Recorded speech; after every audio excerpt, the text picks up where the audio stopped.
সোনার মানিক যুবকেরা, আব্বার মায়েরা, একটা মানুষ যদি পৃথিবীর মধ্যে সব থেকে দেখতে খারাপ হয়, পোশাকটা যদি সব থেকে কমা দামি হয়, 70টা যদি তালি দেওয়াও হয়, ওই মানুষটা যদি যে ঘরে বসবাস করে ওটা সব থেকে জরাজীর্ণ হয়, তার আমল আখলাক চরিত্র আদর্শ যদি পবিত্র হয়, হৃদয় কলিজায় যদি আমার নবীর ভালোবাসা, আমার নবীর আদর্শ জায়গা পায়, ইসলামের আলো যদি তার জীবনে বাস্তবায়ন হয়, ওই মানুষটা আল্লাহর কাছে প্রিয় হয়ে যায়।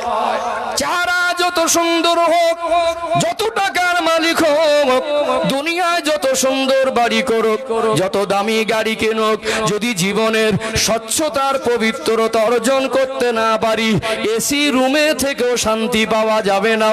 সুন্দরী বিবি পেতে গেলে টাকার পয়সার গরমে, রাজত্বের বলে গোটা বিশ্বের মধ্যে খোঁজাখুঁজি করে যদি গোটা বিশ্বের মধ্যে যাকে সব থেকে সুন্দরী মনে হয়, ওই সুন্দরী রমণীকেও জীবন সঙ্গী বানানোর পরেও ওই জীবনে প্রকৃত শান্তি সম্ভব নয়। প্রকৃত শান্তি পেতে গেলে আখলাক চরিত্র, চিন্তা চেতনা, আদর্শ চালচলন, আমাল জীবন যাপনটাকে পবিত্র করা দরকার আছে না নেই?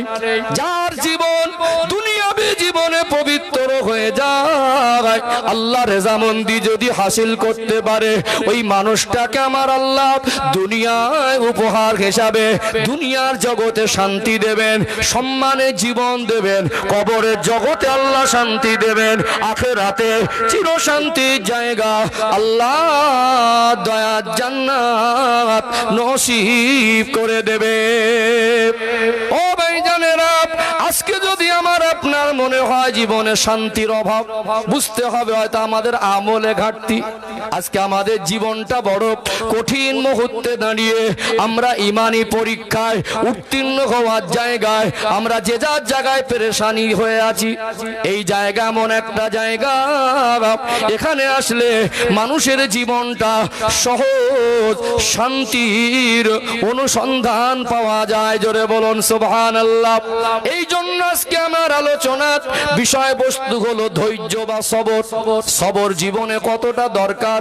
সবর ছাড়া ইমানদার হওয়া যাবে না, সবর ছাড়া আল্লাহর কাছে প্রিয় হওয়া যাবে না, ধৈর্য সবর ছাড়া দুনিয়ায় শান্তিও পাওয়া সম্ভব নয়। কার কাছ থেকে শিখবেন কিভাবে সবর ধৈর্য ধরতে হয়? কোথা থেকে শিখবেন? কাকে অনুসরণ করবেন? আমার আল্লাহ পৃথিবীর মানুষকে জানিয়ে দিলেন। কোরআনুল কারীমের 21 নম্বর পারা, সূরার নাম হলো সূরা আল আহজাব, 21 নম্বর আয়াত। আল্লাহ পাক জানিয়ে দেন, লাকাদ কানা লাকুম ফি রাসূলিল্লাহি উসওয়াতুন হাসানা, আমার হাবিবের মধ্যে রয়েছে তোমাদের জন্য উত্তম আদর্শ। আল্লাহ নবীকে আমাকে আপনাকে অনুসরণ করতে হবে। আল্লাহ দয়াময় আমার আপনার নবীকে তামাম সৃষ্টি জগতের জন্য রহমত স্বরূপ করেছেন। জোরে বলুন সুবহানাল্লাহ। আল্লাহ পাক আমার আপনার নবীকে আমার আপনার জন্য শ্রেষ্ঠ নিয়ামত হিসাবে দিয়েছেন। আল্লাহ আমার আপনার নবীকে মনুষ্য জাতির জন্য মহান শিক্ষক হিসাবে পাঠিয়েছেন। নবী হলেন সৃষ্টি জগতের জন্য রহমত, নবী হলেন আমাদের জন্য শ্রেষ্ঠ নিয়ামত। আল্লাহর পক্ষ থেকে আমরা যা কিছু পেয়েছি সব থেকে আল্লাহ আমাদের দামি উপহার হিসেবে আমার রাসূলকে দিয়েছেন। যদি প্রশ্ন করা হয় আমাদের কাছে সব থেকে দামি সম্পদ কি, আমরা বলবো ঈমান। কি বলবো? ঈমান বলবো না? ঈমানের শিক্ষাটা আল্লাহ নবীদের মাধ্যম থেকে দিয়েছেন। পথ ভোলা মানুষ ঈমান হারা হয়ে শিরকে লিপ্ত হয়ে থাকে, কুফরে লিপ্ত হয়ে থাকে, পথভ্রষ্ট হয়ে থাকে, হতাশাগ্রস্ত হয়ে থাকে, বিপদগামী হয়ে থাকে। আল্লাহর অফুরন্ত দয়া ওই মানুষদের মাঝে যুগ যুগ ধরে আল্লাহ নবীদের পাঠিয়েছেন তাদেরকে সুপথ প্রাপ্ত করার জন্য। নবীরা যদি না আসতেন মানুষ হেদায়েতটা পেতেন কার কাছ থেকে? যে নবীর ভালোবাসা আমাদের ঈমান, যে নবীকে মহব্বত না করলে মুমিন হওয়া যায় না, যে নবীর আদর্শটা আমাদের জন্য আল্লাহ পাক মানাকে হুকুম করে দিয়েছেন, যে নবীর মাধ্যমে ঈমান পেয়েছি। আল্লাহর পক্ষ থেকে আমাদের জন্য আল্লাহ যা কিছু দিয়েছেন, আল্লাহর প্রিয় হাবিবকে সবথেকে দামি উপহার হিসাবে দিয়েছেন, জোরে বলুন। আর আমাদের জন্য আল্লাহ মহান শিক্ষক করেছেন। যদি কারোর আদর্শ ফলো করতে হয় তো সর্বপ্রথম রাসূলের আদর্শ ফলো করতে হবে। কার আদর্শ? সেরকম মহান আদর্শবান আল্লাহ পৃথিবীতে আর কাউকেই করেননি। ওয়াইন্নাকা লাআলা খুলুকিন আযীম। আল্লাহ বলেন, হাবিব আমি আল্লাহ আপনার চরিত্রকে মহান চরিত্র করেছি, জোরে বলুন। আল্লাহ বলেন, ওমা আতাকুমুর রাসূলু ফাখুযু ওমা নাহাকুম আনহু ফান্তাহু। হে আমার বান্দা বান্দিরা, আমার নবী যেটা তোমাদের আদেশ করেন ওটাকেই তোমরা ধরো, নবী যেটা নিষেধ করেন ওটাকেই তোমরা মানো, তোমাদের জীবনটা স্বচ্ছতার পবিত্রতা অর্জন হয়ে যাবে, জোরে বলুন। তাহলে একটু দৃষ্টান্ত তুলে ধরি। সবর, আমার নবী তার 63 বছরের জীবনে ধৈর্য সবরের শিক্ষা উম্মতের জন্য রেখে যায়নি? রেখে যায়নি? গিয়েছে। নবীর জীবনী থেকে একটা দৃষ্টান্ত টানি, তারপর ইনশাআল্লাহ একটু পর্যালোচনা আসবো ইনশাআল্লাহ। ও ভাইজানেরা, সোনার মানিক যুবকেরা, আব্বারা মায়েরা, আল্লাহ দয়াময় আমার আপনার নবীকে 63 বছরের হায়াতে জীবন দিয়েছিলেন। 40 বছর বয়সে নবুয়ত দিলেন, 23 বছর দিনের খেদমত করলেন। 40 আর 23 63 হয়। নবুয়ত পাওয়ার পরে মক্কায় 13 বছর আর মদিনায় 10 বছর আল্লাহ দেওয়া মহান দায়িত্ব ঈমানের কলেমা প্রচার করলেন।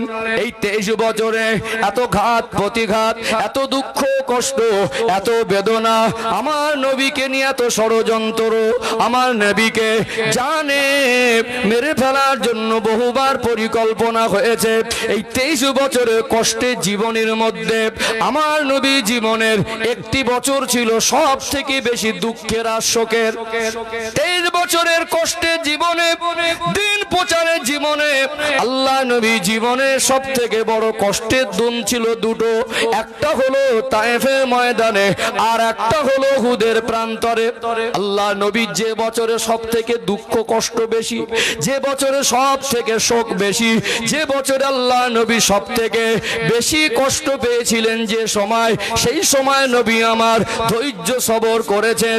এখান থেকে একটু শিক্ষা নেওয়া দরকার আছে না নেই? ও ভাইজানেরা, সোনার মানিক যুবকেরা, আব্বারা মায়েরা, আল্লাহ নবী জীবনে দিন প্রচার শুরু করলেন মক্কার জমিনে। Abu Jahl, Abu Lahab, Utba, Shaiba, Rabia, Umayya ইবনে খালদ, এরা বড় বড় কাফের আমার নবীর দুশমনি করেছিল না করে নাই? হাজারো দুশমনি, হাজারো বাধা, হাজারো চক্রান্ত, নবী আমার সব কিছু উপেক্ষা করে তিনি দিন প্রচার থেকে বিরত থাকলেন না। এত দুঃখ কষ্ট, এত ষড়যন্ত্র বাধার মাঝে আল্লাহর নবীর জীবনে দুটো মানুষ ছিল বড় সাহারা। একজন হলেন আল্লাহ নবীর চাচা আবু তালেব, আর একজন হলেন তামাম উম্মতের মা, উম্মাহাতুল মুমিনিন আম্মা জান হযরতে খাদিজাতুল কুবরা রাদিয়াল্লাহু আনহা। এই দুজনা মানুষ ছিলেন আল্লাহর নবীর অত্যন্ত কাছের, আল্লাহর নবীর জন্য ঢাল স্বরূপ, আল্লাহর নবীর জন্য ঢাল স্বরূপ। বাহ্যিক যে দুশমনগুলো ছিল, আল্লাহর নবী চাচা আবু তালেব তিনি বলতেন যে আমার গায়ে এক ফোঁটা রক্ত থাকতে আমার ভাতিজা মুহাম্মদুর রাসূলুল্লাহ, সকলে বলুন সাল্লাল্লাহু আলাইহি সাল্লাম, তার উপর আঘাত আসতে দেব না। দুর্ভাগ্য তিনি ঈমান আনে নাই, কলেমা ছাড়াই মারা গেলেন। কিন্তু রক্তের সম্পর্ক, 8 বছর বয়সে নবীজি দাদু চলে গেলেন, 6 বছর বয়সে মা, মায়ের গর্ভে থাকা অবস্থায় আব্বা। এই 8 বছর বয়স থেকে মানুষ করেছিলেন। আমার মনে পড়ে গত বছরে আবু তালেবের জীবনী দৃষ্টান্ত দিয়ে আপনাদের কাছে বক্তব্য রেখেছিলাম, আল্লাহ আমার স্মৃতি ঠিক রেখেছে। সম্মানিত ভাইরা, তো এই যে চাচা আবু তালেব সব সময় নবীর জন্য সাহারা ছিল না? কি ছিল? সাহারা ছিল। দুশমনদের মাঝেও একটা ঢাল, দুশমনদের মাঝে একটা ঢাল। সারাদিন কলেমার প্রচার করতে গিয়ে কত ছোট বড় কথা কাফেররা বলতো, আল্লাহ নবীকে কত অপমানমূলক কথা বলতো, হাজারো দুঃখ কষ্ট বেদনা নিয়ে নবী আমার যখনই ঘরে ফিরতেন আম্মা জান হযরতে খাদিজাতুল কুবরার কাছ থেকে একটা সান্ত্বনা পেতেন। এত জীবনে নবীকে ভালোবেসেছিলেন, নবীর জন্য তিনি যা করেছেন আল্লাহ দয়াময় খুশি হয়ে আম্মা জান হযরত খাদিজাতুল কুবরা রাদিয়াল্লাহু আনহাকে সালাম প্রেরণ করেছেন। জোরে বলুন সুবহানাল্লাহ। আল্লাহ নবী রাতের অন্ধকারে রাত গভীরে কখনো ঘরে ফিরেছেন, সালাম দিয়েছেন আসসালামু আলাইকুম, সঙ্গে সঙ্গে ঘরের দরওয়াজা খুলে দিয়েছেন। আল্লাহ নবী অবাক হয়ে জিজ্ঞাসা করতেন, ও হযরতে খাদিজা এত রাতে আপনি কি ঘুমান না? আম্মা জান হযরতে খাদিজাতুল কুবরা রাদিয়াল্লাহু আনহা দুটা চোখ থেকে টপ টপ করে পানি গড়িয়ে যেত। খাদিজা চোখে কেন পানি? ইয়া রাসূলুল্লাহ, ইয়া হাবিবাল্লাহ, আপনি হলেন আল্লাহর প্রিয় হাবিব, চতুর্দিকে আপনার দুশমনে ভরা, আপনি যতক্ষণ না আমার ঘরে তশরিফ আনেন আমি খাদিজা বিছানায় গিয়ে পিঠ দিয়ে ঘুমাতে পারি না। এতটা সান্ত্বনা দিয়ে এতটা সাপোর্ট দিয়ে আল্লাহ নবীকে সাহায্য করতেন। তদানীন্তন সময়ে পবিত্র মা অনেক সম্পদের মালিক আল্লাহ নবীকে বলেছিলেন, ইয়া রাসূলুল্লাহ, ইয়া হাবিবাল্লাহ, আমার যাবতীয় সম্পদের মালিক আপনাকে বানিয়ে দিলাম। আল্লাহর নবীকে বলতেন যেভাবে ইচ্ছা খরচা করবেন। আল্লাহ নবী জীবনে দুঃখ কষ্টের মাঝেও এই দুজনা মানুষ ছিলেন বড় সাহারা। আমার নবীর বয়স তখন 50 বছর। একই বছরের মধ্যে কয়েক দিনের ব্যবধানে আল্লাহর ডাকে সাড়া দিয়ে নবীজির চাচা আবু তালেবও চলে গেলেন। তামাম উম্মতের মা আম্মা জান হযরতে খাদিজাতুল কুবরা রাদিয়াল্লাহু আনহা তিনি ইন্তেকাল হয়ে গেলেন। বলুন তো একই বছরের মধ্যে কয়েক দিনের ব্যবধানে যদি এমন দুটো গুরুত্বপূর্ণ মানুষ আল্লাহ নবীর কাছ থেকে আল্লাহর ডাকে সাড়া দিয়ে চলে যান, মনের মধ্যে কষ্ট আর দুঃখ বেশি হবে না কম হবে? বেশি হবে না কম হবে? 70 হলেও গ্রামে একটা মানুষ মারা গেলে শুনলে হৃদয়টা কাঁদে, কাঁদে না? হয়তো দূরে কোথাও আছেন, আসতে পারছেন না, খবর পেলেন আপনার গ্রামে একটা মানুষ মারা গেছেন, হয়তো তার সঙ্গে খুব আন্তরিকতা নেই, তবুও হৃদয় কাঁদে না? মনের মধ্যে একটা কষ্ট হয়। যাক, যদি বাড়ি থাকতাম হয়তো জানা যায় যেতাম, একটু তার পরিবারের কাছে গিয়ে দাঁড়াতাম, একটু লোকটাকে দেখতাম, একটু কবরস্থ করতাম, মনে হয় না? এমনও তো আমাদের জীবনে শোকের ছায়া নেমে আসে কখনো কখনো। একটা মানুষ, বৃদ্ধ বাবা মা অসুস্থ, ছোট ছোট বাচ্চা, ফুটফুটে বাচ্চাগুলো লেখাপড়া শিখছে, একটা বিবি আছে, ছোট ছোট ভাই বোন আছে, হঠাৎ যদি সংসারে ইনকাম করা রোজগার করা মানুষ, ফুটফুটে একটা নজওয়ান তরুণ তাজা ছেলে, আল্লাহর ডাকে কখন কাকে সাড়া দিতে হবে বোঝা যায় না। মারা যাবার পরে পরিবারটা ভেঙে পড়ে না? একটা মা যার 28 বছর বা 25 বছর বয়স, দুটো বাচ্চাকে নিয়ে কি করে সংসার পরিচালনা করবে? শ্বশুর শাশুড়ি যদি হয়তো বা গার্জেন, তারা বিছানা সজ্জা, তাদের ঔষধটা ওই সন্তানের রোজগার থেকেই হতো, সংসারটা পরিচালনার সন্তান থেকেই হতো। এরকম একটা সন্তান মাঝে মাঝে যে আমাদের সমাজ থেকে যখন চলে যায় আল্লাহর ডাকে, ওই পরিবারের ভিতরে শোকের ছায়া নেমে আসে না? আল্লাহর নবীর জীবনে যে সান্ত্বনা ছিল, দুটো অপশান, বাহ্যিক দিক থেকে চাচা একটা ঢাল, আর ঘরের ভিতরে মা খাদিজা একটা আলাদা রকম সান্ত্বনা দিতেন।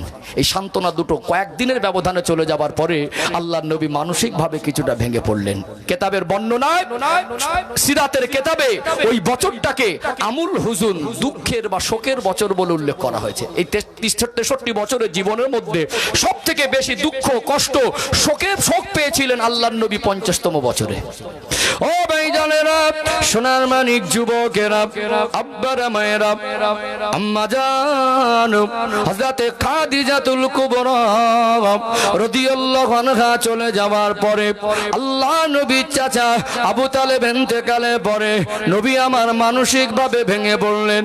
আল্লাহ নবী কখনো কখনো একা একা নিরালাপ নিঝুম জায়গায় বসে বসে কাঁদতেন। সাহাবারা আসতেন, আল্লাহ নবী নবীকে সালাম দিতেন, আসসালামু আলাইকা ইয়া রাসূলুল্লাহ হাবিবাল্লাহ। আল্লাহ নবীর নূরের চোখে পানি, চেহারাটা মলিন।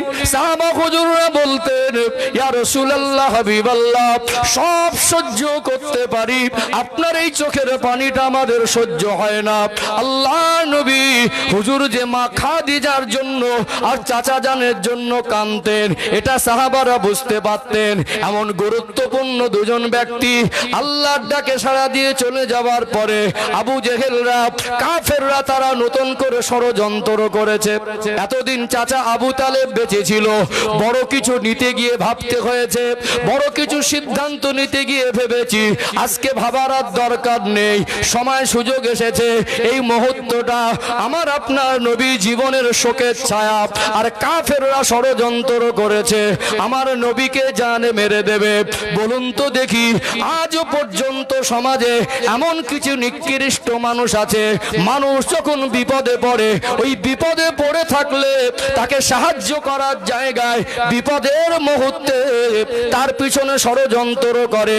আজও এমন কিছু মানুষ আছে না নেই? আছে না? বিপদের সময় কেউ যদি কষ্ট দেয়, কষ্টের সময় সেই কষ্টটা একটু বেশি লাগে। এই চরিত্র আবু জেহেলদের চরিত্র। আল্লাহ নবী যখন শোকে পড়ে আছেন, এরা নতুন করে ষড়যন্ত্র করছে একটা সুযোগটা হাতছাড়া করার জন্য। ওরা বলছে আল্লাহ নবীকে জানে মেরে দেবো। নবী আমার শুনতে পাচ্ছেন, আল্লাহ নবীকে জানানো হলো আপনাকে জানে মেরে ফেলার পরিকল্পনা হয়েছে। আমার নবী কষ্ট বেশি পাবেন না কম পাবেন? একদিকে শোক, অপরদিকে কাফেরদের ষড়যন্ত্রের মাত্রাটা বেড়ে গেল। নবী আমার ভাবতে লাগলেন, আল্লাহ দয়াময় আমাকে দিন প্রচারের দায়িত্ব দিয়েছেন, আর মক্কা জমিনে আমার দুশমনে ভনাব আমাকে মেরে ফেলার ষড়যন্ত্র করেছে। আমার মনে হয় মক্কার জমিনে এই মুহূর্তে থাকাটা আমার জন্য নিরাপদ হবে না। তিনি সিদ্ধান্ত নিলেন, একটু যদি কোথাও কিছুদিন নিরালা জায়গায় কাটাতে পারতাম, নিরাপদ জায়গায় যদি কাটাতে পারতাম, তাহলে মনে হয় একটু মনের সান্ত্বনা পেতাম। আল্লাহ নবীর একটা পোষ্যপুত্র ছিলেন, ছোট থেকে যাকে লালিত পালিত করেছিলেন, যার নাম হলো হযরত যায়েদ ইবনে হারেসা রাদিয়াল্লাহু আনহু। আল্লাহ নবী ডাকলেন, ও বাবা যায়েদ, ও হযরত যায়েদ ইবনে হারেসা, আমি মক্কার জমিন থেকে কিছুদিন একটু অন্য কোথাও যাব। একা যাব না বাবা, আপনাকে সাথে নিয়ে যাব। কিছু সামানপত্র গুছিয়ে নেন। আল্লাহ নবী বলেন, বাবা যায়েদ কোথায় গেলে ভালো হয়? আমি নবীর মনে হয় আমার জীবনের 4 বছরের স্মৃতি তায়েফের জমিনে মিশে আছে, কিছুদিন তায়েফের জমিনে কাটাবো। আমার সেই শৈশবকালের 4 বছরের স্মৃতি বিজড়িত জায়গাগুলোকে একটু চোখে দেখব। আর এই সুযোগে আল্লাহ দেওয়া মহান দায়িত্ব কলেমার প্রচারটা তায়েফের মানুষের কাছে করে দেব। আল্লাহ নবী তার পোষ্যপুত্র হযরত যায়েদ ইবনে হারেসাকে সঙ্গে নিয়ে মক্কা জমিন ছেড়ে তায়েফের জমিনে চলে গেলেন। অ্যাপ্রক্স 100 কিলোমিটার কম বেশি যদি রাস্তা হয়, তায়েফের জমিনের ওয়েদারের মধ্যে আমার আল্লাহ সুশীতল শান্তিময় বাতাস রেখে দিয়েছেন। জোরে বলুন সুবহানাল্লাহ। আল্লাহর কুদরত।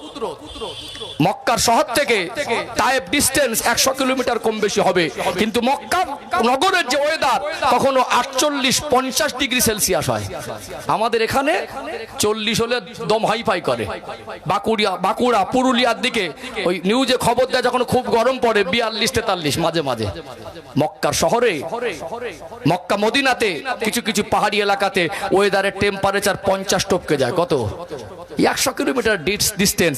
তারপরে তায়েফে যাবেন, এখানে যখন 50, ওখানে একটা শান্তির সুশীতল ঠান্ডা বাতাস অনুভব হয়। জোরে বলুন আল্লাহর কুদরত। আল্লাহ নবী মনে করলেন একটু পরিবেশটা একটা শান্ত জায়গা, ওখানে একটু যাব, আর ওই জায়গায় গিয়ে আমার সেই 4 বছরের ছোটবেলার স্মৃতিগুলো ঘুরে ঘুরে দেখবো, তাদের কাছে পরিচয় দেবো। বুক ভরা একটা আশা ছিল তায়েফের মানুষ আমাকে ভালোবাসা দেবে। আল্লাহ নবী চলে গেলেন তায়েফের জমিনে গিয়ে নবী আমার টানা 1 মাস ধরে তায়েফের মানুষের বাড়ি বাড়ি গিয়ে অলিতে গলিতে গিয়ে তায়েফের মানুষের কাছে পরিচয় দিতে লাগলেন। ও তায়েফবাসী, ও তায়েফের মানুষ, আপনারা কি আমায় চিনতে পেরেছেন? আমি সেই মুহাম্মদ সাল্লাল্লাহু আলাইহি ওয়াসাল্লাম। আমার দুধমা তিনি হলেন হযরতে হালিমাতুস সাদিয়া, যার কাছে 4 বছর সময় পার করেছিলাম। আল্লাহ আমায় নবুয়ত দিয়েছেন। আপনারা আমার হাতে হাত দিয়ে ঈমানের কলেমা পড়ে মুসলমান হয়ে যান। আর রাহিকুল মাখতুম কিতাবের মধ্যে এসেছে নবী আমার টানা 1 মাস কলেমার বাণী প্রচার করলেন। তায়েফের একটাও মানুষ ঈমান আনে নাই। সমাজে কিছু উগ্র মানুষ, হিংস্র মানুষ ছিল, তারা ভাবতে লাগলো আল্লাহ নবীকে তায়েফ থেকে তাড়িয়ে দেবে, আল্লাহ নবীকে তায়েফ থেকে বের করে দেবে। নবী আমার তায়েফে অবস্থান করছিলেন। ছোট ছোট নিষ্পাপ অবুঝ বালক, নিষ্পাপ ছোট ছোট বাচ্চাদেরকে ভুল বুঝিয়ে লেলিয়ে দেয়। দেখ পাগল এসেছে। আল্লাহ নবীকে তাড়িয়ে দেওয়ার জন্য পাথরগুলো হাতে কুড়িয়ে কুড়িয়ে, পাথর ছুঁড়ে ছুঁড়ে আমার নবীকে লক্ষ্য করে মারে।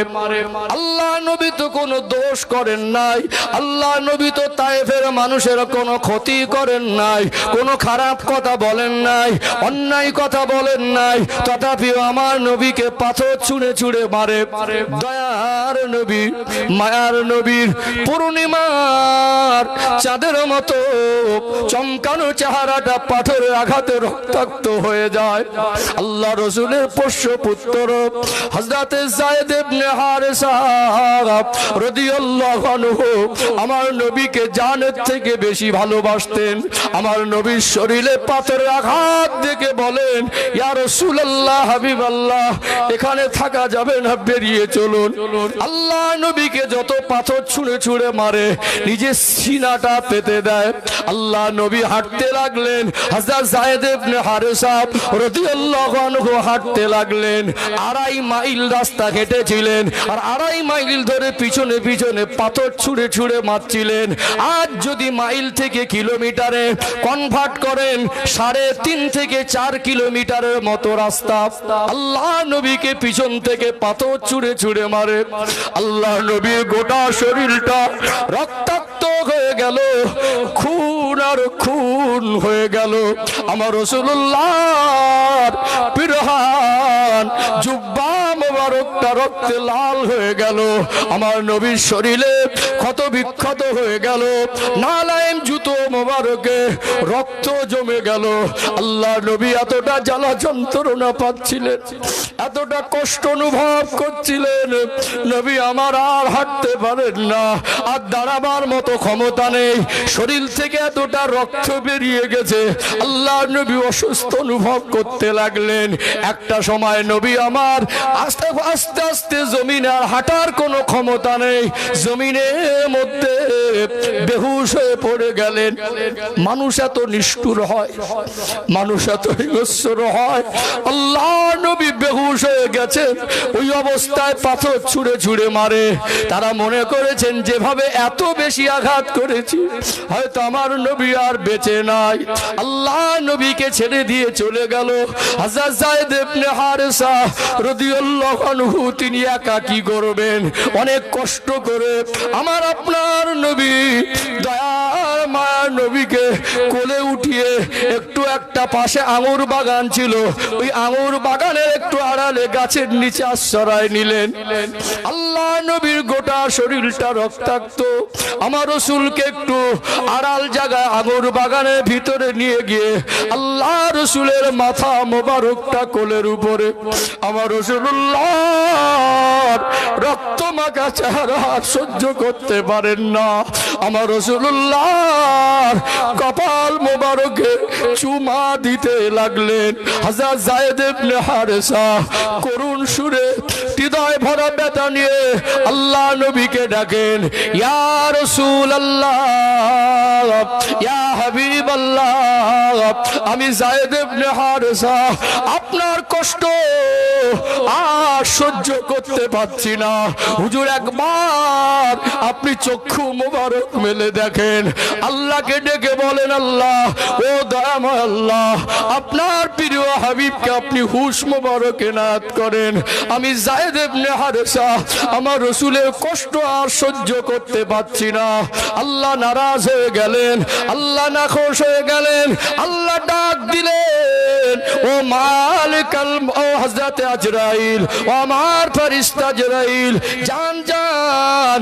আজকে দেখুন আল্লাহ আওয়াজ দিয়ে ডাকছেন, ও হযরতে জিবরাইল, জান জান, আজকে আপনি গজবের ফেরেশতাদেরকে নিয়ে যান, আমার হাবিবের দরবারে চলে যান, আমার হাবিবকে এত কষ্ট দেয়।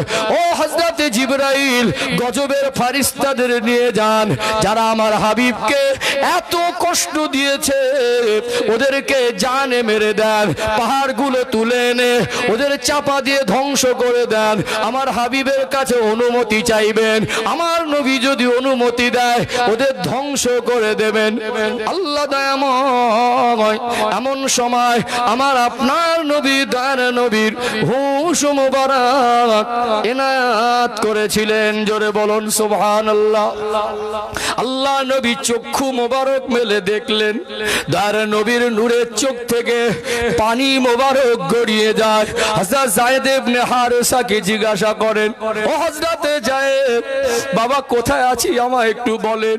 ইয়া রাসূলুল্লাহ, ইয়া হাবিবাল্লাহ, এখানে আমি আর আপনি ছাড়া কেউ নাই। আপনাকে একটা সেফ জোন জায়গায়, একটু নিরাপদ জায়গায়, একটা আঙ্গুর বাগানের ভিতরে আশ্রয় নিয়েছি। হযরত যায়েদ ইবনে হারেসা কাঁদেন, ইয়া রাসূলুল্লাহ, হাবিবাল্লাহ, আপনার শরীরে কি কষ্ট হচ্ছে? আল্লাহ নবী বলেন, বাবা যায়েদ, একটু কি পানি পান করাতে পারবেন? আল্লাহ নবীকে যে পানি পান করাবেন, কাছে ওই মুহূর্তে পানি নাই। ডাইনে বামে দেখতে লাগলেন, সামনে পিছনে দেখতে লাগলেন। ওই বাগানের যিনি মালি ছিলেন, আর রাহিকুল মাখতুম কেতাবে তার নামটা উল্লেখ এসেছে, যার নাম হলো আদাস। তিনি দেখছিলেন আমার নবীকে কোলে নিয়ে যায়েদ ইবনে হারেসা বসে আছেন। অমনি ডাকলেন, ভাই বাগানের মালি, আপনার কাছে কি পানি আছে? একটু কি পানি আমায় দিতে পারবেন? আমার রাসূল কষ্টে আছেন, জ্বালা যন্ত্রণা আছেন। আজ ওই বাগানের মালিক আদাস নামক ব্যক্তি আল্লাহ নবীর কাছে এসে আমার নবীর নূরানি চেহারা দেখে আমার রাসূলুল্লাহর উপরে ফিদা হয়ে গিয়েছিলেন। জোরে বলুন সুবহানাল্লাহ। আল্লাহর নবীর জন্য একটু পানি পান করাবেন। ওই বাগানের মালির কাছেও পানি ছিল না। আদাস নামক ব্যক্তি বলতে লাগলেন, পানি নেই তো কি হয়েছে, একটু অপেক্ষা করুন। ওই বাগান থেকে পাকা পাকা আঙ্গুরগুলো নিজে হাতে ছিঁড়ে একটু নিংড়ে নিংড়ে রস বার করে একটা পাত্রে করে নিয়ে আল্লাহর নবীর খেদমতে পেশ করা হলো। আল্লাহ নবী বলেন, হযরতে যায়েদ, বাবা একটু আমাকে টেক লাগিয়ে উঠে বসিয়ে দেন। আল্লাহ নবীকে একটু বসিয়ে দেওয়া হলো। ডান হাতে আঙ্গুরের রসটা ধরলেন, বিসমিল্লাহ বলতে ভুললেন না। যখনই বিসমিল্লাহ বললেন, এই আদাস নামক ব্যক্তি যিনি বাগানের মালি ছিলেন, তিনি তাওরাত কিতাবের ভবিষ্যৎবাণী জানতেন। তিনি বলে উঠলেন, এই বিসমিল্লাহ শব্দটা তো নবী আর পয়গম্বরদের ভাষা।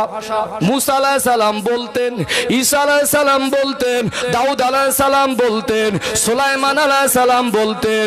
আল্লাহ নবীর সম্পর্কে জিজ্ঞাসা করতে লাগলেন, এই মানুষটাকে তো সাধারণ কোনো মানুষ বলে মনে হয় না। আমার নবীর পরিচয় পেয়ে ওই আদাস নামক বাগানের মালিও ঈমানের কলেমা পড়ে মুসলমান হয়ে গিয়েছিলেন। জোরে বলুন সুবহানাল্লাহ। এমন সময় হযরত জিবরাইল আমিন আলাইহিস সালাম আসলেন। আল্লাহ নবীকে সালাম দেন, আসসালামু আলাইকা ইয়া রাসূলুল্লাহ, আসসালামু আলাইকা ইয়া হাবিবাল্লাহ। আপনার এই কষ্ট দেখে আল্লাহ নারাজ হয়ে গেছেন। আজকে আমি একা আসি নাই, গজবের ফেরেশতা আপনাদের নিয়ে এসেছি শুধু আপনার হুকুমের অপেক্ষা, আপনি অর্ডার দিলে ওদের ধ্বংস করে দেব। আল্লাহ নবী তখন একবার চোখ ভরা পানি নিয়ে আল্লাহর ফেরেশতা জিবরাইল আলাইহিস সালামের দিকে তাকিয়ে একবার মুস্কে হেসেছিলেন। জোরে বলুন, আরো জোরে বলুন। ও হযরতে জিবরাইল, আল্লাহ আমাকে বদদুয়া করার জন্য পাঠায় নাই, আল্লাহ দয়াময় আমাকে তামাম সৃষ্টি জগতের জন্য রহমত স্বরূপ করে পাঠিয়েছেন। আল্লাহ নবী বললেন, হযরতে জিবরাইল আমি জানি আল্লাহ আমায় এত বেশি ভালোবাসেন, এই হাতটা যদি একবার অভিযোগ অথবা আবেদন নিয়ে আল্লাহর কাছে তুলি, আল্লাহ ফিরিয়ে দেবেন না। আমার নবী হলেন মুস্তাজাবুদ দাওয়া। এই নুরানি হাত মোবারককে আল্লাহ তো সম্মানিত করেছেন। ওই হাতটা আল্লাহর কাছে তুলে যখনই নবী আমার যেটা বলেছেন ওটা আল্লাহ পাকের দরবারে মঞ্জুর হয়ে গেছে। আল্লাহ নবী বলেন, জিবরাইল আল্লাহ দয়াময় অনেক নবী রাসূলকে পাঠিয়েছেন, তাদের উম্মতেরা তাদের কওমেরা নবীদের শানে বেয়াদবি আর জুলুম অত্যাচারের লিমিট ক্রস করার কারণে আল্লাহ তাদেরকে ধ্বংস করে দিয়েছে। আমি বদদুয়া করলে তো তায়েফবাসী ধ্বংস হয়ে যাবে। নূহ আলাইহিস সালামের কওমকে আল্লাহ গজব দিয়ে 40 দিন পর্যন্ত এই গোটা পৃথিবীটাকে পানির মধ্যে ডুবিয়ে রেখেছিলেন। মূসা আলাইহিস সালামের কওমকে আল্লাহ পাক ফেরাউন সহ তার লস্করদের দরিয়ার পানিতে চুবিয়ে মেরেছেন। হুদ আলাইহিস সালামের কওমদেরকে আল্লাহ আসমান থেকে পাথর বর্ষেছেন, জমিনকে ধসিয়ে দিয়েছেন। লূত আলাইহিস সালামের কওমের মানুষকে আল্লাহ গজব নাজিল করে পাথরে পরিণত করে দিয়েছেন। আল্লাহ পাক তার প্রিয় হাবিবকে সবথেকে বেশি ভালোবাসেন। আল্লাহ নবী ওই রক্তমাখা হাত আল্লাহ পাকের দরবারে তুললেন, কেঁদে কেঁদে বলতে লাগলেন, ও রব্বুল আলামিন আল্লাহ, ও দয়াময় আল্লাহ, আমি আমার রক্তের বিনিময়ে বদলা প্রতিশোধ চাই না। আমি নবী তায়েফবাসীকে ক্ষমা করে দিয়েছি, আল্লাহ আমি তাদের বদদুয়া চাই না। এই রক্তের বিনিময়ে আমি তায়েফবাসীর হেদায়েতের দোয়া চাই। যদি বলেন না, নারে তাকবীর। আল্লাহ নবী বললেন, জিবরাইল আমার বিশ্বাস একদিন আল্লাহ এই তায়েফের জমিনে কলেমার পতাকা ওড়াবে। জোরে বলুন। আজ গোটা তায়েফে কলেমার পতাকা উড়েছে না উড়িনি? আল্লাহ নবী জীবনে 63 বছরের জীবনে সব থেকে বেশি রক্ত ঝরেছিল, বেশি কষ্ট পেয়েছিলেন। কাফেররা মনে করেছিল যে নবী ইন্তেকাল করেছেন, এতটুকু নির্যাতন মাত্রা করেছিল। সেই নবী আমার শুধু কষ্ট ভরা মন নিয়ে আল্লাহর কাছে হাতটা তুললেই ধ্বংস হয়ে যেত। এত কষ্ট তার জীবনে কোনোদিন পাইনি। ধৈর্য ধরেছে না ধরিনি? সবর করেছে না করিনি? আমাদের সামান্য গালি দিলে একটার বদলে দুটো দিয়ে বদলা নেই। যারা মরা বলে ফেলে দিয়ে চলে গেছে, পাথর মেরে মেরে গোটা শরীরটা জর্জরিত করে দিয়েছেন, সেই রক্তের বদলা না আছে আল্লাহর কাছে বলছেন, আল্লাহ এই রক্তের বদলা চাই না, আল্লাহ রক্তের বিনিময়ে তায়েফবাসীর জন্য হেদায়েত চাই। আল্লাহ বলছেন, লাকাদ কানা লাকুম ফি রাসূলিল্লাহি উসওয়াতুন হাসানা, আমার হাবিবের মধ্যে রয়েছে তোমাদের জন্য উত্তম আদর্শ। আল্লাহ নবীর জীবনের সবথেকে কষ্টের মুহূর্তে নবী আমার ধৈর্যের কথাটা ভুলে যায়নি। নবী মেসেজ দিলেন, উম্মাত তোমরা ধৈর্য ছাড়া সফল হতে পারবে না। চলুন বাস্তবতায় আসি। এটা দৃষ্টান্ত, নবীর জীবনী থেকে যে দৃষ্টান্ত, এর থেকে উত্তম দৃষ্টান্ত আর কিছু হতে পারে না। পৃথিবীতে এমন মহামানব আল্লাহ সৃষ্টি জগতের মধ্যে আল্লাহর কাউকে করেননি। নবীদের সম্মান আছে, কিন্তু আল্লাহ আমার নবীকে নবীদেরও নবী করেছেন। কথা ঠিক না বে ঠিক?